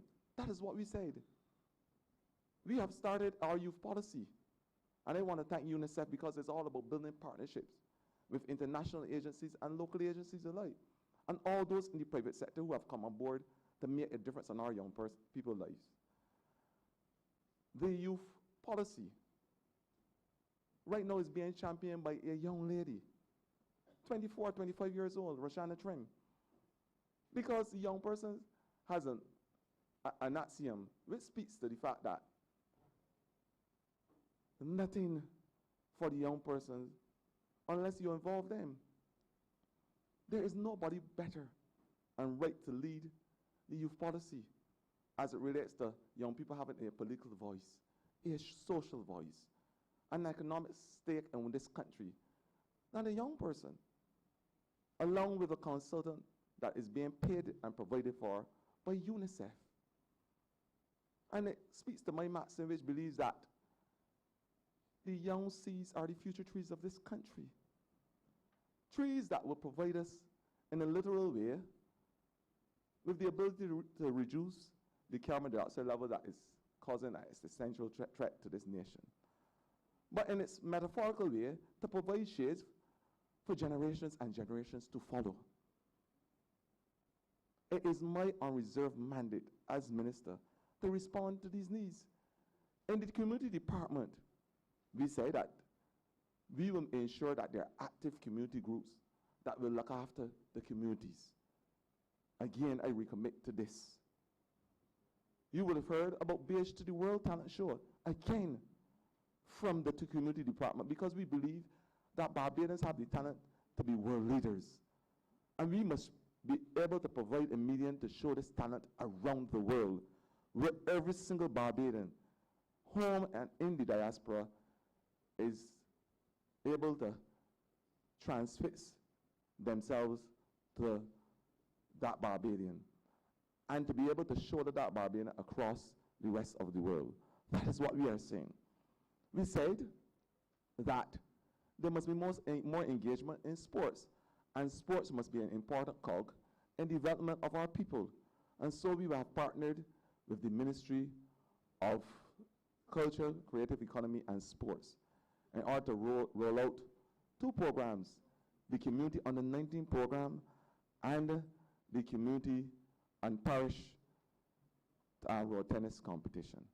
We are going to use every single aspect of this ministry to ensure that Barbadians, young and old, because in her wisdom, the Prime Minister not only put me to be in charge of those in the dawn of their lives, but those in the twilight of their lives as well. And the disabled community. Persons in the disabled community must also be involved in this conversation. And that's why we have started, along with the Ministry of Education, to have a summer camp program for those disabled persons. We are not going to leave any young person out of our catchment net. We are saying to young persons, young and old, partnering, of course, with the Prince Trust. We have a plethora of programs in our ministry, and we welcome their involvement at every single level. And I want to say to the entire Barbados that unlike the lost late 10 years, where the young people of this country were crying out like the eternal voice in the wilderness, I am saying to them that this is the vocal cord that will fight on their behalf. We will give them the chance to be scratched by a new experience so that their old dimension could be forgotten. And we are going to work assiduously to our young people. All I'm asking colleagues in this August chamber, and if I want to coin a phrase from the Prime Minister herself, give me the money and watch me. Thank you, Madam Chair. Thank you. Please ask that the headstand part. I now ask that Head 85 in the tune of $28,274,407 stand par. I think we have to correct that number again. Go ahead, Major. I hope and wish that Head 85 stand par. Hold on. Correct the number. We okay the number of 6, right? Major, confirm that this is really this. Yeah, this one. Yes. Question is that Head 85 in the sum of $22,600,691. Stamp Park. All honorable members in favor, please say aye. All honorable members against, please say nay. Methinks the ayes have it. Thank you.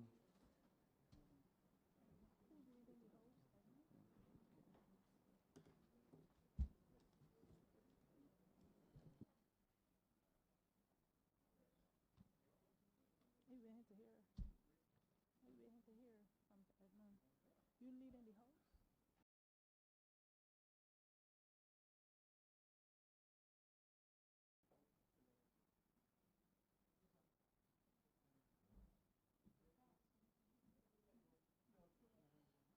I'm going straight to, we not breaking. He said he's going straight to miss.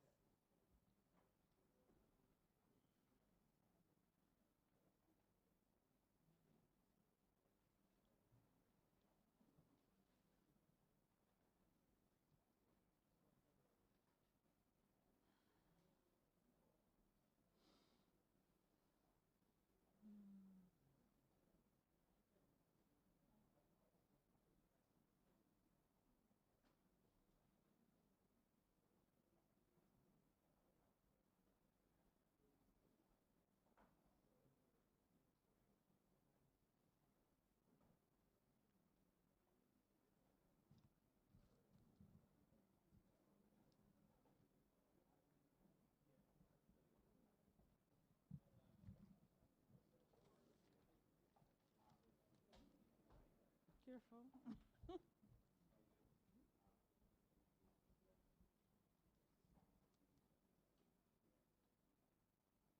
was that?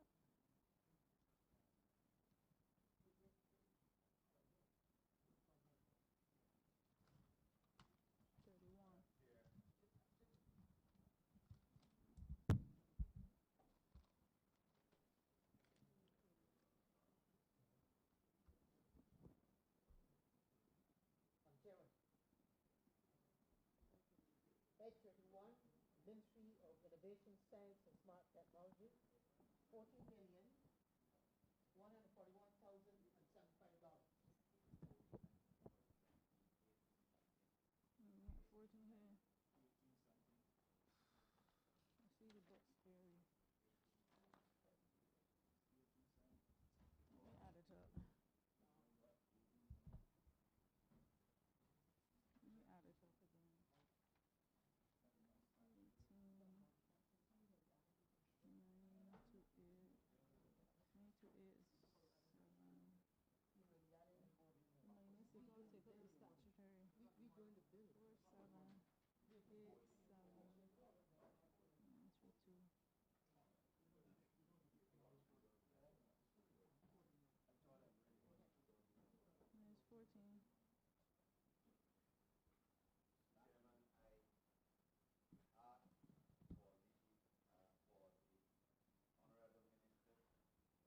So granted.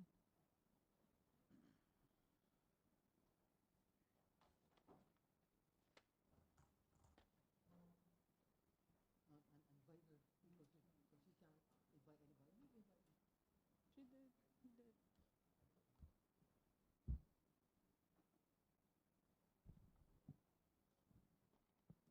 Okay, yeah, fair enough.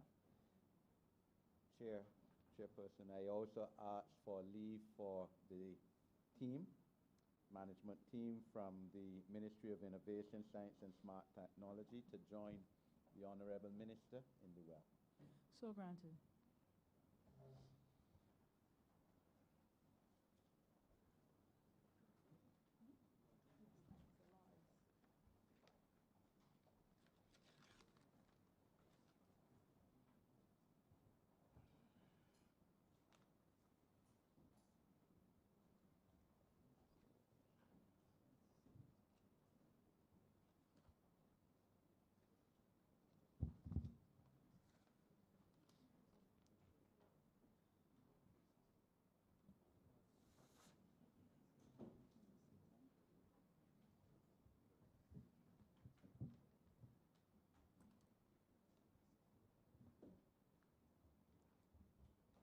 We would like to welcome the Honourable Minister.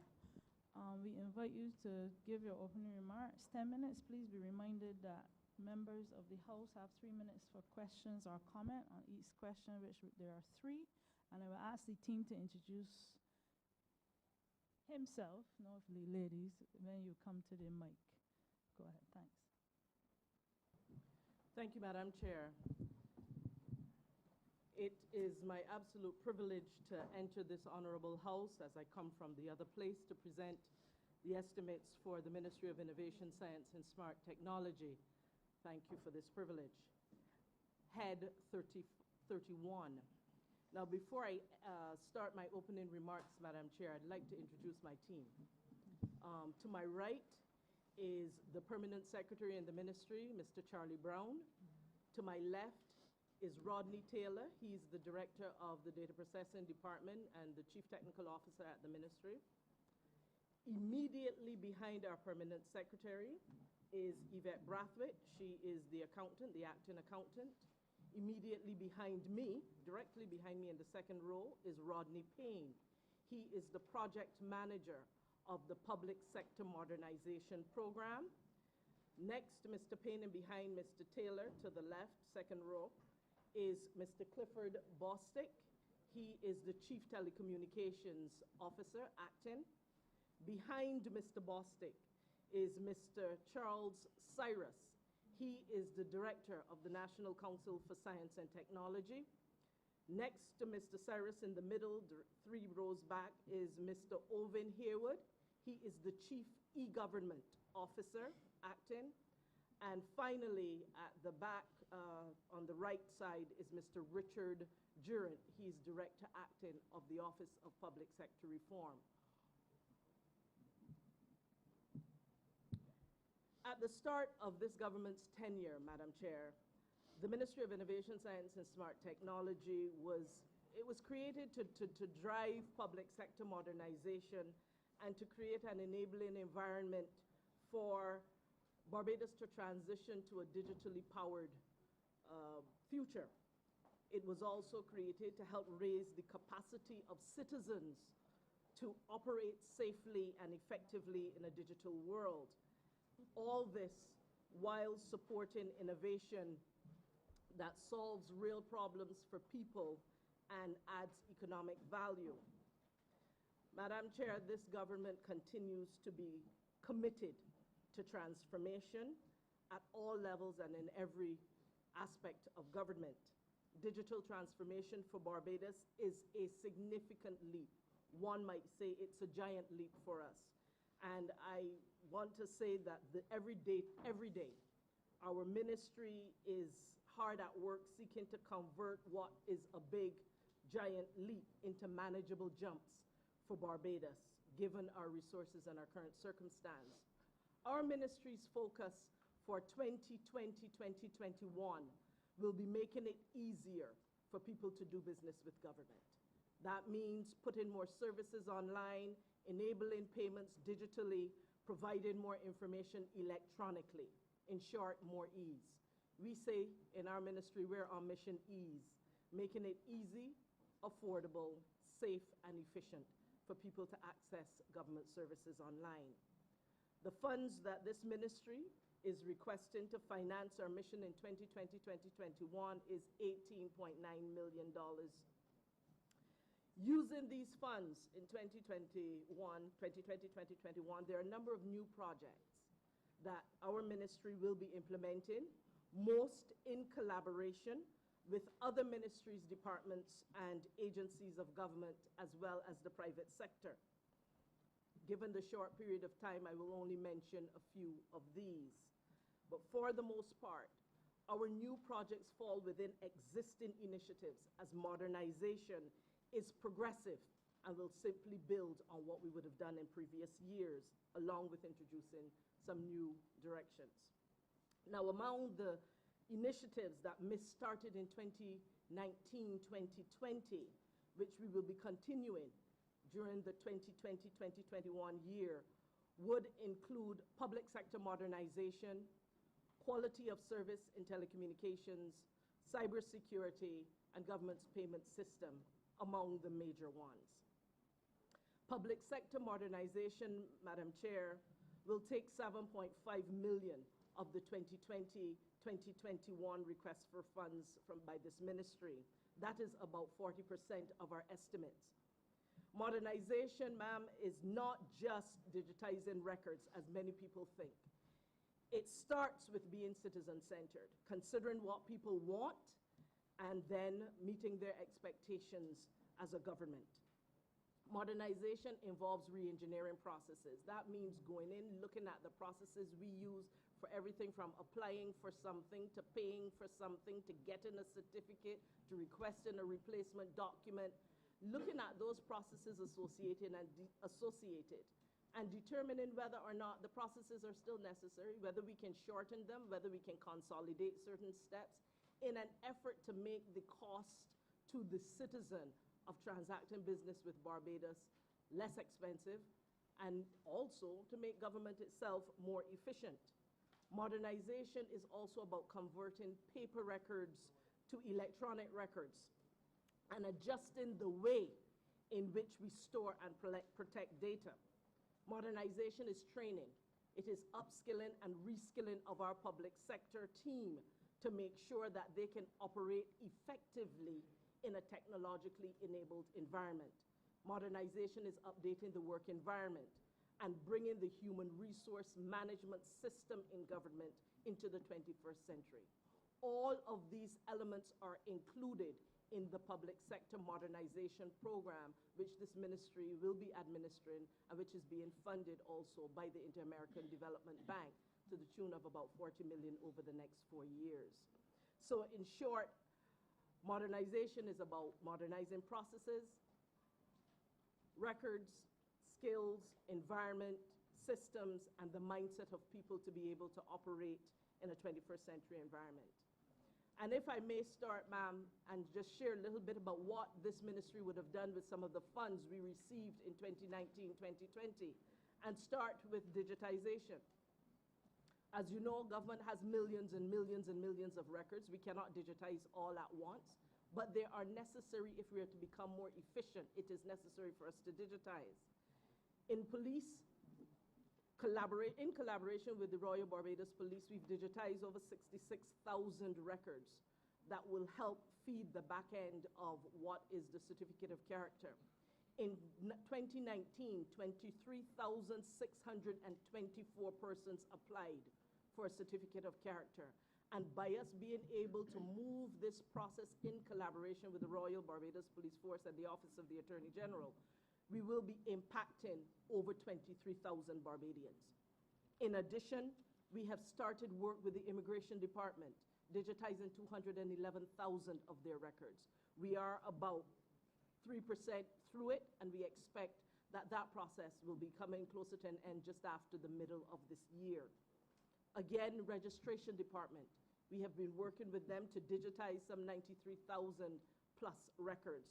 in an attempt to make it easier for Barbadians to get birth certificates and death certificates and marriage certificates over a period of time. Again, that process will be done later in this year. In addition, going into 2020-2021, we will continue our digitization efforts with the Lands and Surveys Department being a priority. There's over 123,000 records that we will be digitizing with them, and we anticipate that by the end of the year, we will be completed, if not well on the way. What that will do, Madam Chair, is allow each plot of land in Barbados to be identified and tagged. And what that then enables is for persons to get their titles easier. It will allow valuation for land tax to be done more fairly and easily. It will allow land registration to be done more readily. In short, ma'am, government will not just get faster and more efficient, but that will also reduce some of the hassle for the public of Barbados. The licensing authority is also another one of the priorities for 2020-2021, for which we are requesting the funds in our estimates.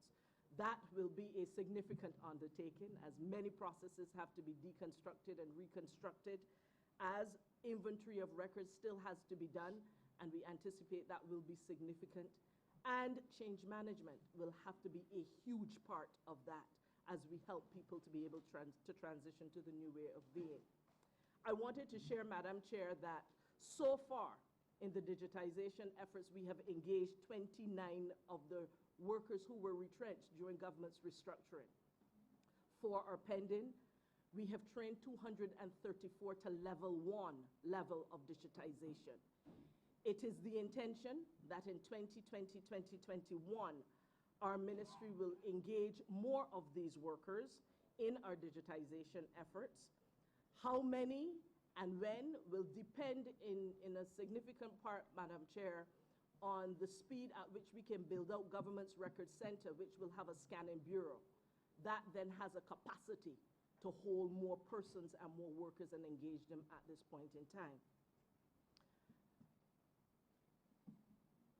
The electronic documents and record management system is also an important part of Barbados becoming more efficient. And what that is basically is that when you take your records from paper to electronic, you need to put it on a system where people can find those records, search those records, where you can see where you sent it, who's working on it. A number of different processes can be managed through this, and it is a more effective way of us looking at our document management. Our payment services, Madam Chair, is one area in which we did significant work with the monies afforded us in 2019-2020. We were able to put 44 professional licenses online. That impacted 2,415 professionals, known professionals. And those licenses were for persons who need licenses to practice: contractors, engineers, paramedics, occupational therapists, the range of professions. This represents greater convenience for those professionals who no longer have to go and stand up and wait to pay for these licenses.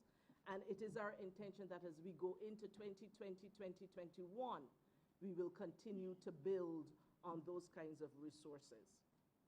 In addition, we were able, as part of Barbados's payments ecosystem, that is all of the means by which the public would be able to pay government, and do so with ease, greater ease. We were able to update our Easy Pay system, to revamp it, update it, and make it now Easy Pay Plus. In fact, from September until February, that system collected just over $2.25 million, compared to $400,000 for the same period the year before. We have a long way to go. That system still needs to be developed further, but we are doing it in an iterative process, step by step. Madam Chair, I had also mentioned that quality of service was a particularly important area of priority for us in 2020-2021, following on from work we started in 2019. In fact, we heard the complaints of the public and others who said that the quality of service in telecoms in Barbados was poor. And we have started the conversation. But not only have we started the conversation, we decided to audit quality of service in Barbados. In 2019,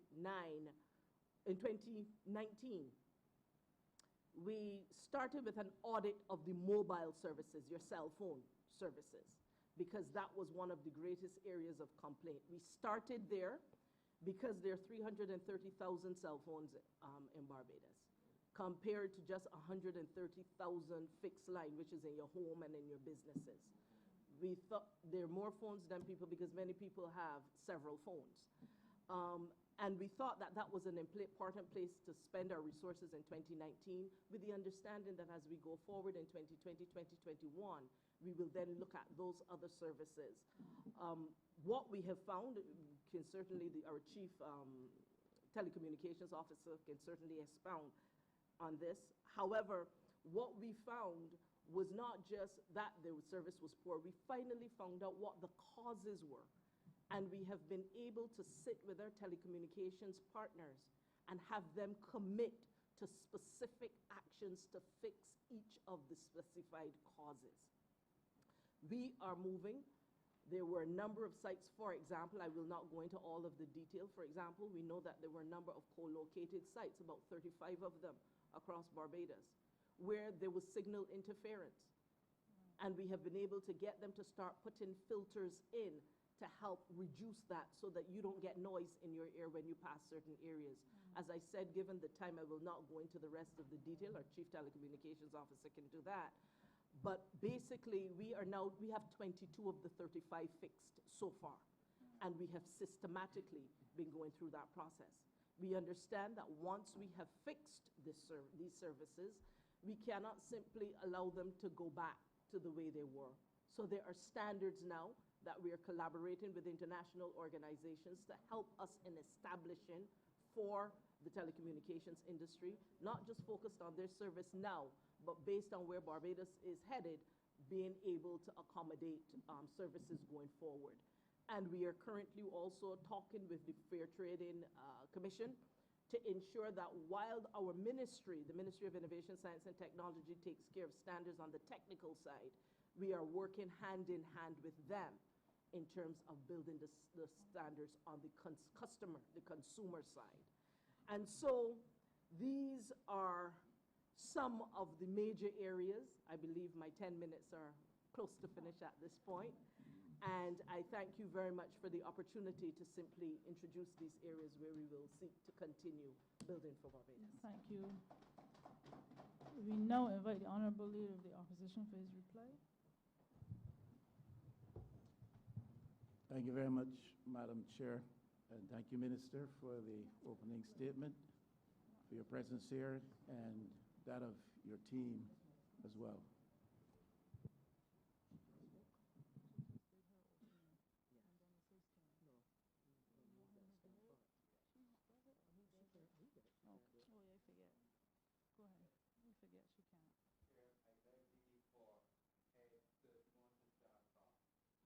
Sorry. I beg leave for head 31 to stand par. Move the head. Move it? I move, sorry, for head 31 to stand par. Seconded.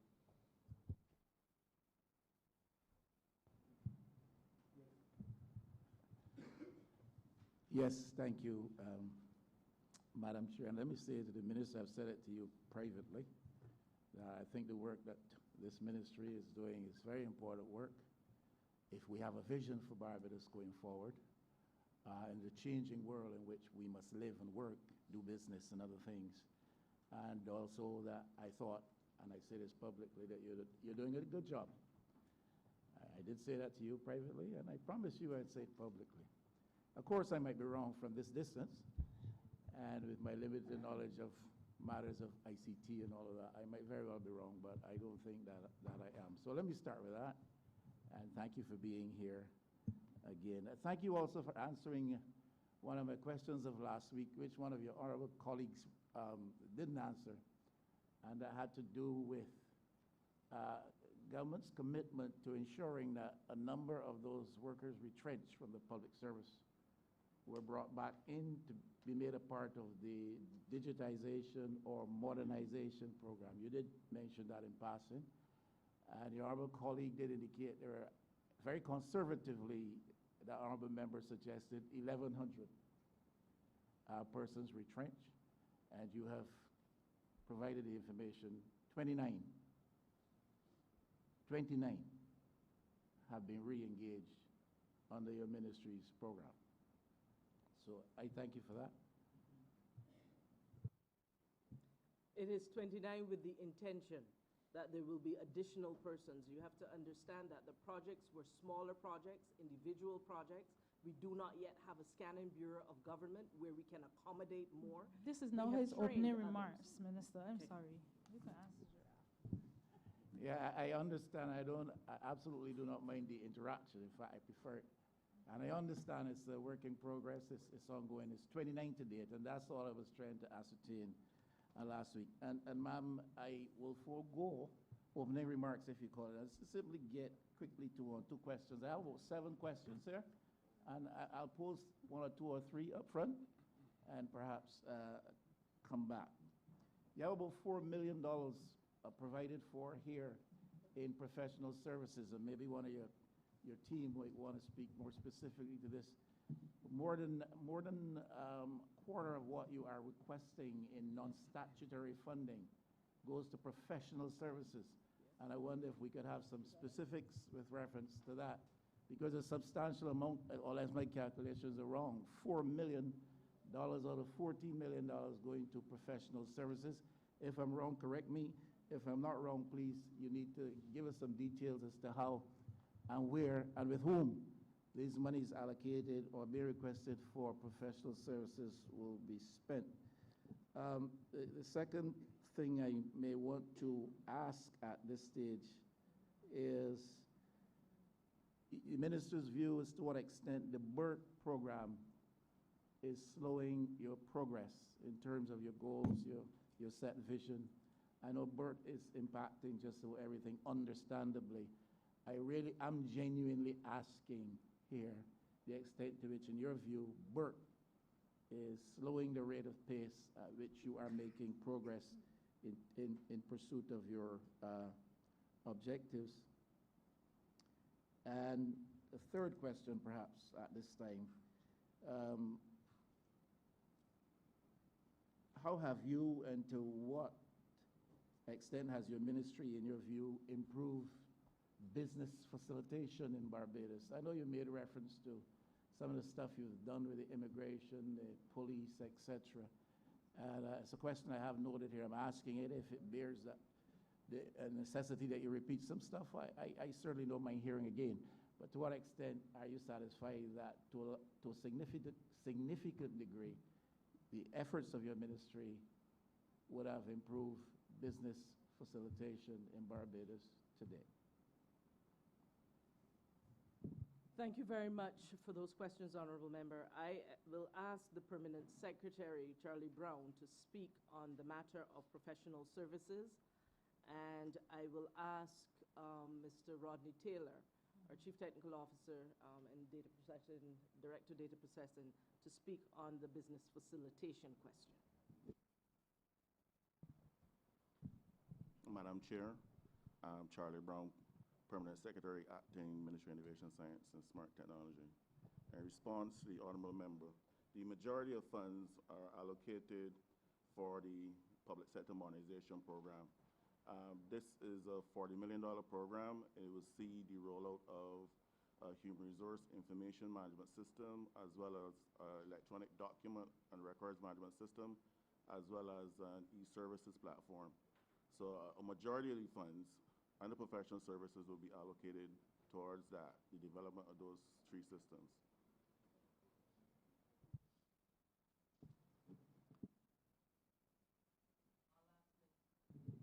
I'll ask Rodney Taylor to speak on the business facilitation aspect.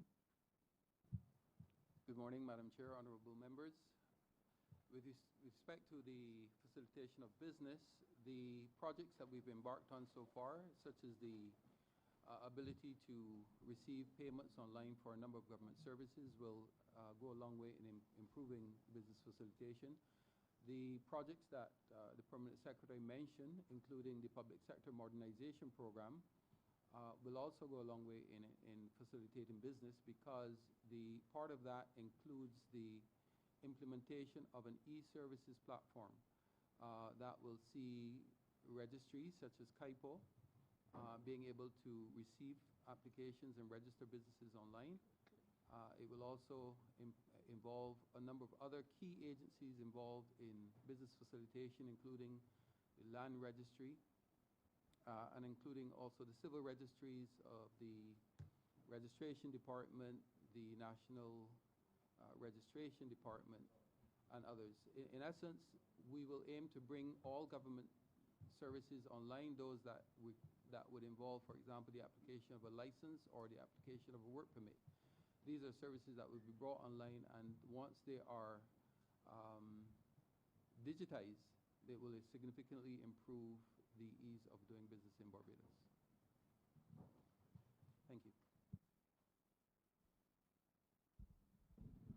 Honourable Member for St. Michael North.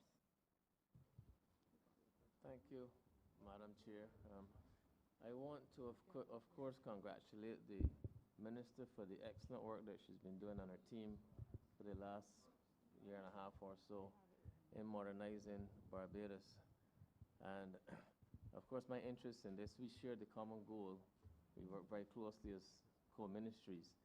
We have the goal of facilitating the conduct of business in Barbados. The economy hinges on the ease with which businesses can be done.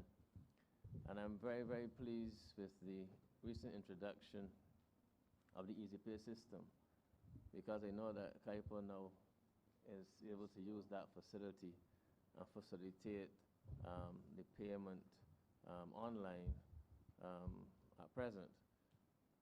I don't know if this is entirely in your power, in your portfolio, but you are breaking records. And the one query I have is, when, in your judgment, how far are we away from making that final step to where we can actually have online payments using credit cards from anywhere in the world? At present, the Easy Pay system is a significant movement forward, but as you know, you need to have an account, be a registered agent in the case of KIPO. But of course, anyone can go in and register. That's not an obstacle. But that isn't the final step where I can sit in my home, go online, make an application, and pay, not being a registered agent. Say I'm living in UK or whatever, wherever, and I want to do a transaction that involves my making a payment to the Corporate Affairs, to KIPO. I cannot do it now unless I'm a registered agent. When, in your judgment, or perhaps I can ask, do you have any word? I know that the Ministry of Finance is perhaps a major player in all this, but do you have any word as to when we are likely to make that further and final step to being able to make payments now with our credit cards from anywhere in the world at any time? Thanks.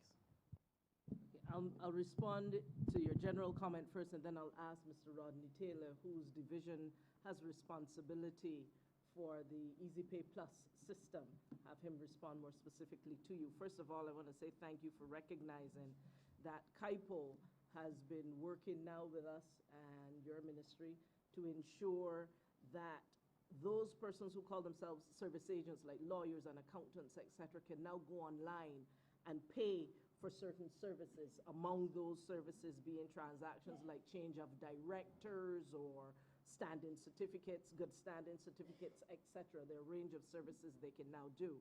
In 2020-2021, we are seeking to bring the business name aspect of the services from those ministries online, again, to make it easier for businesses. It is a gradual process. It is a stepped process. As we say, we are not able to do all at once. So what we have done is sat with the ministries, departments, and agencies and agreed with them on what they wanted as their first movers. And it is therefore with that collaboration that we have determined what goes first, what goes second. We also have to look at their own systems and see what are they ready for, because some of them need to be brought into a state of readiness before we can actually digitalize the process or digitize the payments for them. I am now going to pass over to Rodney Taylor to give you some more specific information. Thank you, Minister. Thank the Honourable Member for the question. As you rightly mentioned, we are working with CAIPO with respect to the registered agents and their ability to pay. What is critical is the re-engineering of the process so that even in terms of the notion of a registered agent would no longer be applicable, because any person should be able to apply and register. We are working on a solution because we recognize, as the Minister pointed out, that processes will have to be re-engineered. We have to determine the state of readiness of systems at every government department, not just CAIPO, but every department has a different level of implementation with respect to the IT systems. And we recognize that, notwithstanding this, there's an urgent need to be able to collect payments online. So we are rolling out an e-receipting solution within the first few weeks of the new financial year, which will see all of government's payments being able to be collected online. While we wait for the process re-engineering at the back end and the full integration of that payment to the back end system, so that there's a full system implementation in terms of the ability to apply and pay for the service online. In the interim, we will be rolling out an e-receipting solution that would allow, within the first few weeks of the financial year, for anyone to be able to pay for any of these services, including those that are offered by CAIPO, so including the payment for a business name, for example. So that will be essentially rolled out within the next few weeks. Just a clarification, would that payment still have to be routed through the Easy Pay system, or can it be with the credit card at large? Thank you. Just for clarification, at present, you can pay with your credit card from anywhere in the world on Easy Pay. So just for clarification, you can receive payments, you can make payments on Easy Pay once you register. You can use your credit card issued anywhere in the world to make payments. You can also use your debit card. You can also use M-Money. And I'm pleased to say that there are a number of other service payment providers, including the banks, just last week launched using the land tax as a first payment. The commercial banks have now also integrated with us, and they're able to receive payments for land tax using your own online banking. So if you bank with Scotia, you can use their online banking. If you bank with First Citizens, etc.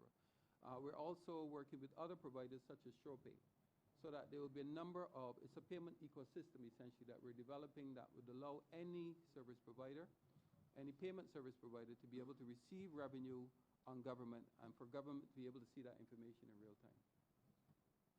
Thank you. Yeah. Mr. Taylor, you've made me so happy. That includes application for business names online fully. It will get to that as opposed to having to go down there for it. That's a yes, yeah, right? So for clarification, we will be able to receive the payment. The full But nothing to do with application for a business name. Yes, I still have to bodily go down there. Yes, within the new financial year, once you roll out the e-services platform, you will be able to do that. Okay. I live in hope that that can happen. I don't have to go down there. Honourable Member for St. James North.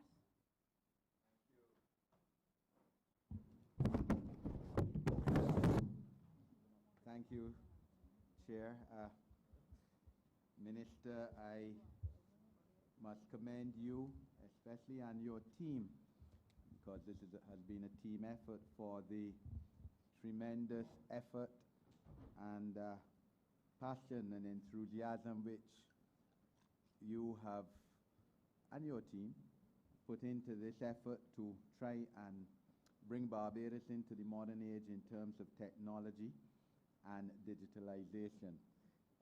This is, of course, a major plank of this government, And I know, of course, that you have had the full cooperation of the Prime Minister, Honourable Prime Minister, in this regard, and you've been to Estonia and I think Ireland as well, and not only you, but some of your team, these countries which have made tremendous advances in this area over the last few years. Of course, when last the Barbados Labour Party was in office, we would have started public sector reform, but clearly this is a process, and we're now advancing this process through technology, smart technology, digitalization. And I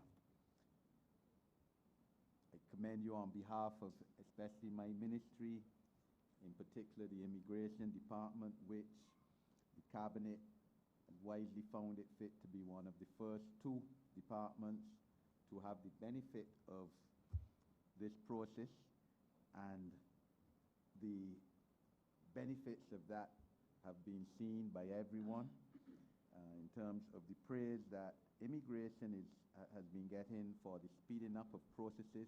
The job is far from finished. You commented in your opening that there are approximately 211,000 applications which have to be digitalized, and I know we've only done maybe about 6,000, I think you said. So this process is going to take well into the next financial year to complete. But the reality is that because of your ministry's efforts and other efforts too, such as getting rid of a lot of irrelevant documentation that Immigration Department under the previous government required, that was not necessarily and in fact unconstitutional for them to ask for. We have been able to cut down the time for processing of applications, because all of this clearly has an effect on Barbados's, or the government, the state's ability to earn money. And when we used to take 5 years to process a citizenship application, whether it was by marriage or naturalization, or when we took 2 months for someone to obtain a police certificate of character, which 85% of the jobs in Barbados require to be able to apply for the job, or when we took 3 weeks to register a company, as the lawyers in this parliament know it used to take. This has a detrimental effect on the finances of government. And I commend you. I noticed that today a statement has been issued that from today, March the 2nd, 2020, that you can now apply online for police certificates of character. You can pay for them online. You can pay at the post office, and there are people at the post offices in Barbados under my ministry, I think 8 or 9 were named, who in the morning will assist people in applying for this police certificate of character. So all of these are steps, tremendous steps, small steps in a way, but tremendous steps in terms of the Barbados brand and what this government is committed to doing to facilitating business in this country. We haven't even spoken yet, and I know you will develop it, Minister, of ease in getting liquor licenses, ease in paying your driver's license, so you don't have to take a whole day to go up and stand up in hot sun at a licensing authority, waiting in long lines to pay. And I know all of these, as you have said, it is a process. It's not going to happen overnight, but I know you're working towards this payment of income taxes, etc. And the reality of the situation, Minister, is that Barbados, essentially for each successive year, under the 10 lost years of the last administration, declined in terms of ease of doing business and being competitive, to the extent that we were at 132 out of 190 odd countries. Honourable member, you're now at 6 minutes of the 3 that you have. Oh, I'm sorry. We were at 132 of 190, and I am asking Minister as to where does your ministry aim to locate Barbados in terms of competitiveness under the United Nations Competitive Index by the end of this first term of government? What is your aim, your ministry's aim, in bringing Barbados in terms of the index of competitiveness? Thank you very much, Minister, Honourable Member. If I may respond to your question immediately in terms of what is the number we have picked that we want Barbados to be at by the end of this year. We haven't picked a number. What we have said is we want it to be the largest leap that any country in this region would have ever made. We are working with our colleagues at investment and in the Ministry of Finance and Investment, etc., who have their competitiveness unit that they're setting up, where we are able to look specifically at what are those aspects of business facilitation that will help to move us further along. And we are giving them, those particular areas, some priority, provided those areas also correspond with where we're getting concerns from the public that they want most. So we are looking in a very strategic way as to what are the levers we need to pull in order to be able to make that leap. So there's no particular number, Honourable Member, but we are seeking to do the largest leap, certainly that Barbados has ever made, and we will hope it will be the best one in the region has ever made. You made a comment, sir, about us visiting countries and collaboration with immigration and others. Much of the work that this ministry does is in collaboration with other ministries. While other ministries may very well lead and drive what it is they need to do, for example, the police needed to do the police certificate of character. However, it is our ministry, the technology ministry, the change management ministry, the ministry that helps them look at the processes, deal with the change management, and put the technology on what it is they want to do. Equally, I know that the Honourable Member from St. George South is working on the liquor licenses. Again, that Honourable Member and his ministry will continue to drive that liquor license process, but we would have worked with them on re-engineering those processes and putting the technology to it. They are now working on the legislation and the other pieces that are necessary. Again, your ministry would have done significant work with customs and Gaia, the Grantley Adams International Airport, to be able to move the kiosks, etc. However, we provided the support in terms of change management. So much of the work this ministry will do will be in collaboration with other ministries, and oftentimes we'll be in the background while other ministries are able to work ahead, and that is indeed how we were designed. And so thank you very much for recognizing the support we've provided to the ministry that the Honourable Member has the privilege to lead, and we will continue to work collaboratively with the rest of government as Barbados truly goes digital. Honourable Member for St. George South. Thank you, Madam Chair. And let me join the member for St. James North, and I won't take 6 minutes though.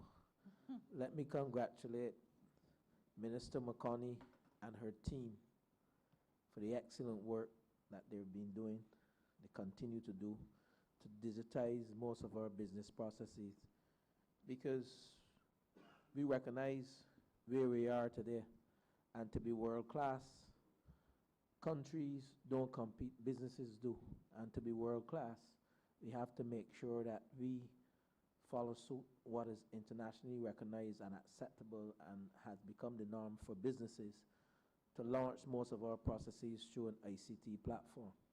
But I want to compliment you, Minister, and your team for the Smart Barbados Week that was held last year, October 1st to 4th.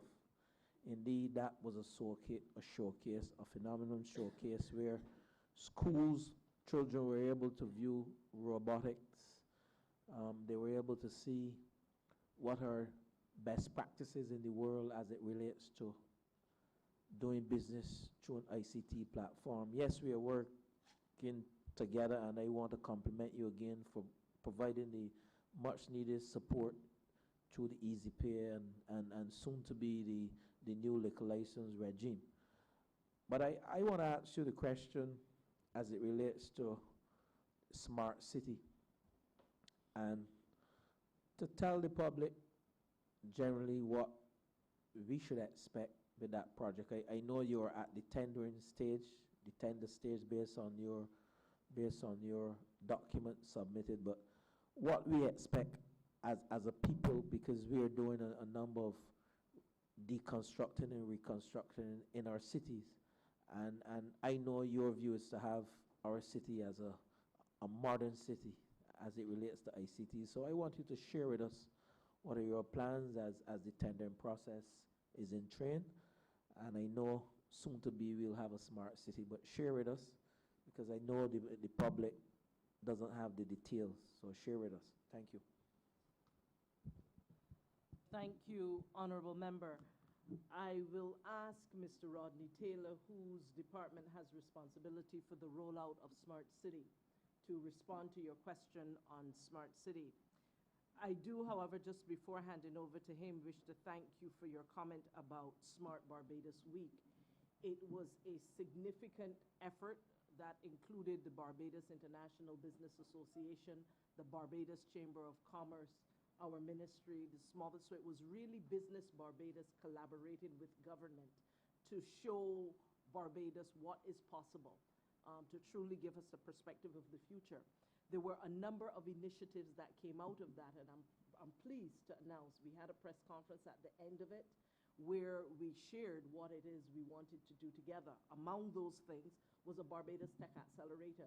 This is where you're bringing innovation into the public sector, where we have normally allowed the public sector to solve the problems that come up. What we do now is we throw the challenges out to Barbados and say, we're having a problem in this area. Could you please solve? And we have a competition by which they seek to solve, and then we are able to move that solution, the winning solution, from there into procurement. It's a different way of now being able to deal with procurement. That Tech Accelerator, we have put money in the estimates for this next 2020-2021 financial year, and we will be seeking to at least move through the first stage of the Tech Accelerator. Again, coming out of Smart Barbados, there was a promise by 4 companies who stood with us to say that, you know what, we are going to give some of the digital ambassadors, the young people from the Give Back program that was so well launched by the Ministry of Education, Technological and Vocational Training, that those students who were given back time as digital ambassadors with the Ministry of Innovation would be able then to have opportunities to work in future-focused jobs in the tech area. And I'm happy to say of the 35 digital ambassadors that worked at Smart Barbados, 28 have, as of today, been engaged. 28 out of the 35 have been engaged with those 4 partners who were part of Smart Barbados Week. So we're moving forward. And so I will now turn over to Mr. Taylor for him to respond on the Smart City question. Madam Chair, I want to thank the Honourable Member for the question in relation to smart cities, and I'm happy to provide an update.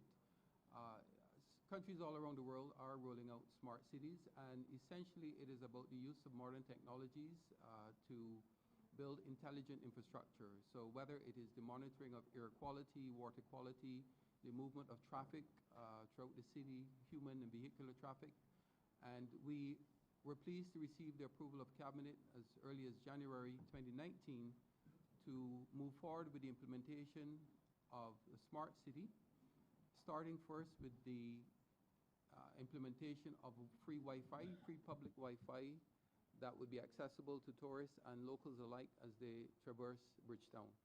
In addition, we had approval to, as one of the first projects, to implement a smart parking solution so that persons are able to find available parking in Bridgetown and be able to book that parking using a mobile phone and pay for it. In addition, we're working with the Ministry of Tourism, the BTMI in particular, the Tourism Investment, Barbados Tourism Investment Inc., to work with them collaboratively to roll out an intelligent application, a mobile application, which would allow for the use of augmented reality as persons traverse Bridgetown, so that they're able to interact with their environment. So they can use the application to, for example, point at the Parliament building and be able to get some video footage or some historic information on that building, and so have a better understanding of the historic significance of Parliament and other buildings in Bridgetown.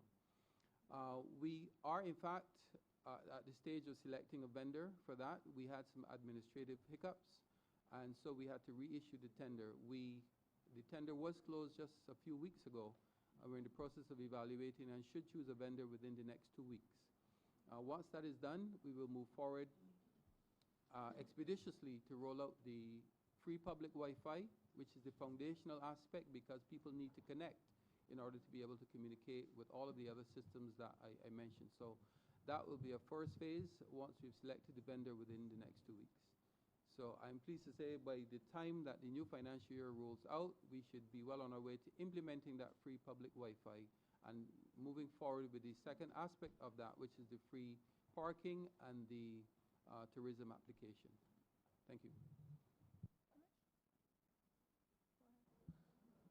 Thank you, Madam Chair.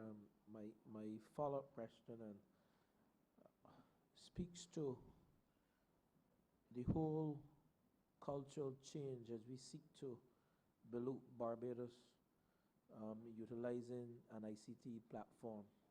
And we recognize we had coming before you, Minister McConney was the member for Christchurch West Central, who spoke to the youth.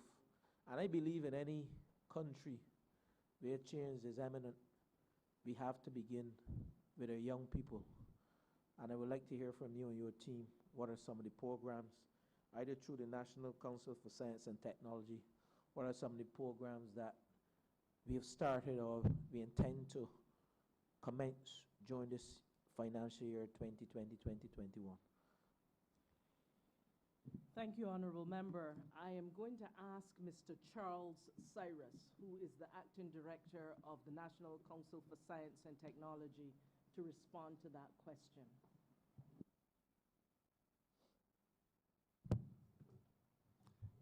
Good morning. Thank you, Minister. Now, during this coming year, 2020-2021, the National Council of Science and Technology will be focusing on 3 main areas. The first area is innovation and innovation promotion. The second one is we're trying to get Barbadians to be excited about the whole concept of science and technology. And in the third area, we'll be focusing on increasing the digital intelligence of our population. So under the area of innovation, we'll be establishing an innovation center. We want to give the youth an opportunity. The center will be a collaboration between the government of Barbados, the public sector, and the private sector. And we've already started those conversations with the private sector. The center will focus on exposing our young people to the various technologies, and it will provide them with an opportunity to practice, to train, and also it will provide them an opportunity to problem solve. So it's about exposure, it's about giving the opportunity to practice, and finally to give an opportunity to problem solve. In the area of the exposure of science and technology, and trying to get the Barbadian public excited about science and technology, there are a number of programs that we continue to do. One of the programs that we will continue this year is the Science and Technology Festival. The festival is a collaboration between University of the West Indies, Faculty of Science and Technology and the National Council for Science and Technology. And actually, this year's program, which is 2019 to 2020, is scheduled to start on March 5th and goes to March 7th. This is this week, actually, which is the previous financial year. So in the next financial year, the program will continue. We also be, again, involved in a Science and Technology Summer Camp. This will be the 12th year in which we have been doing the camp. The camp is really about exposing our young people to science and technology-based activities during the summer. We know that this is a welcome program for parents because their children will be exposed to meaningful activities during the summer. Last year, we targeted 100 students in the summer camp. We actually had 2 camps going. One in which we targeted 100 students, and the other one we targeted 30 students. We hope to expand those numbers during the coming year. This is about exposing young people to science and technology in exciting ways in which we have role-playing demonstrations, lectures. We often visit places of scientific interest and so on. We'll be also trying to complement what is taking place within the educational system. This year, we'll be introducing a new program. This is an out-of-school program, a weekend technology program. Our intention is to use the community centers on the Saturday to expose our young people again to various technologies, whether it's media, animation, coding, robotics, could be even artificial intelligence. Now, the third area, which our focus will be is on increasing the digital intelligence of the population. And by digital intelligence, what we're talking about is an understanding and awareness of the technologies. You have heard the ministers mention digital ambassadors, and during last year, we had a pilot program in which we partnered with the Barbados Revenue Authority, and we engaged the young people from the University of West Indies to provide assistance across various communities. We went from Spikestown to St. Philip on the Saturdays, where the young students were able to assist citizens in both the TAMIS online system registration process firstly, and then thereafter is in the actual filing of income tax. And that was done during the period February to March, up to April. So those are the three. In addition to the digital ambassadors and the use of the digital ambassadors for increasing the digital literacy and also providing that helping hand so that we ensure that all citizens have access to online services and be able to access government online services. We also did some training for children, students, as well as parents. We had Digital Hack, which is about providing that digital literacy skills to young people, and we extended that to Digi Hack, in which we were focusing there on providing digital literacy skills for parents as well. Thank you. Minister McConney and team, you know I often refer to you as a star girl.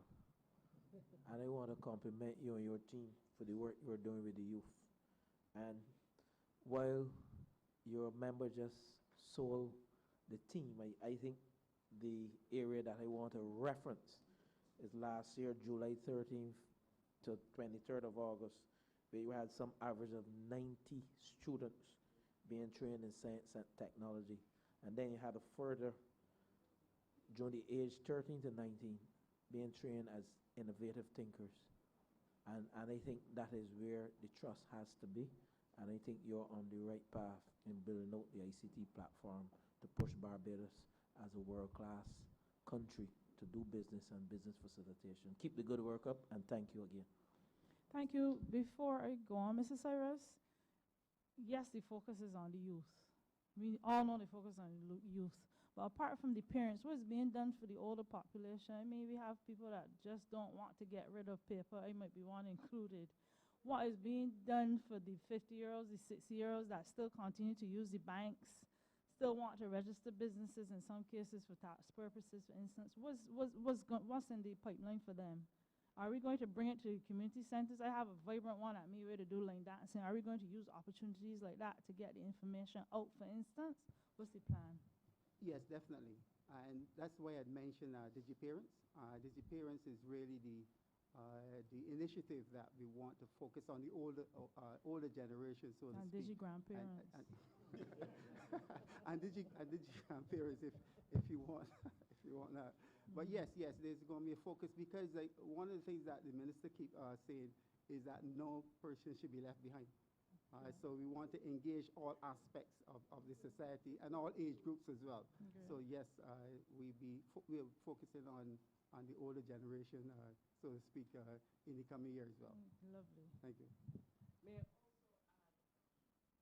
May I also add, Madam Chair, that we started conversations with the Barbados Association of Retired Persons, and we have not yet gotten to the point where we have identified the programming, but the intention is that through that partnership, we will be able to provide access to the kind of information, the kind of support that you were talking about, using them because they already have a membership base that is precisely that target group to which you are speaking. And this government does not believe that we need to do it alone or that we need to reach everyone ourselves. If we partner with those organizations out there who already have a cohort of people who would be very interested in programs, we would be happy to support them in doing their programs for their members. But it is a matter of time before we now get that programming going. But we have started the conversation and we intend to continue in that regard. Wonderful. Just ensure that you bring it to the communities, especially, I know a lot of people that are members of BARC that don't drive a stroke other than to get discounts. So you need to bring it out to the community as well. Madam Chair, may I respond also to a question that was raised by another honorable member? It was the question of what else we are doing. I just want to say last Saturday at the Barbados Community College, we launched what is called Game Changers. It was approved by the cabinet just a couple of weeks ago. And Game Changers is really an opportunity for us to get our young people involved in the mobile gaming industry. As many of you might know, that Game Changers, there were over 100 children at BCC last Saturday who were interested. What we are doing is providing training for them. We will help them develop the mobile games, and we have contracted with a company that will assist them in moving the winning games from where they have developed them all the way to the market. And so that is, we're excited about that rolling out, given that that gaming industry is over $152 billion, of which 45% of that is in mobile games. And those are the games that they put on their phone and actually play on. And if we can actually get some small part of that, you may recall that in the manifesto of the Barbados Labour Party, we said we will not only help people to develop those kinds of opportunities, but we will also seek to use the heritage of Barbados and the culture of Barbados as content, as a part of the content for those games, to ensure that the brand of Barbados is going not just for economic reasons, but also where we make culture our business.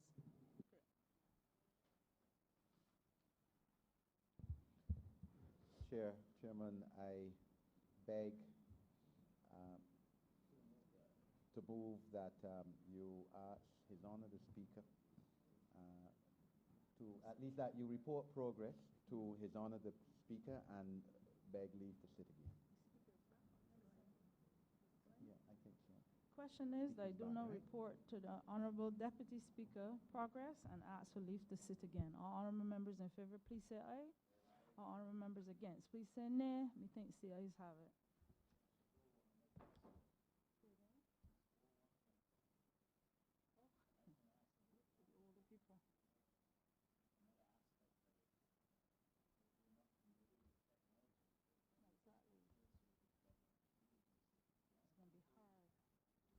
Honourable Speaker, I apologize.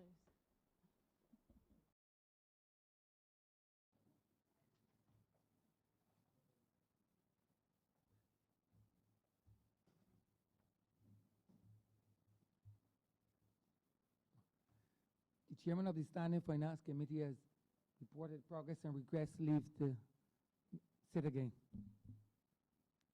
Honourable Leader of Government Business.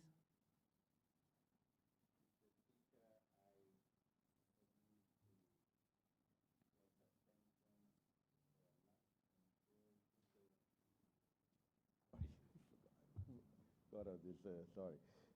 Honorable Speaker, I beg leave for the House to be suspended until 2:30 for lunch. Beg second. The question that this honourable chamber stands suspended until 2:30 p.m. All those honourable members in favor, please say aye. Those against, please say no. Me think the ayes have it. This honourable chamber stands suspended until 2:30 p.m.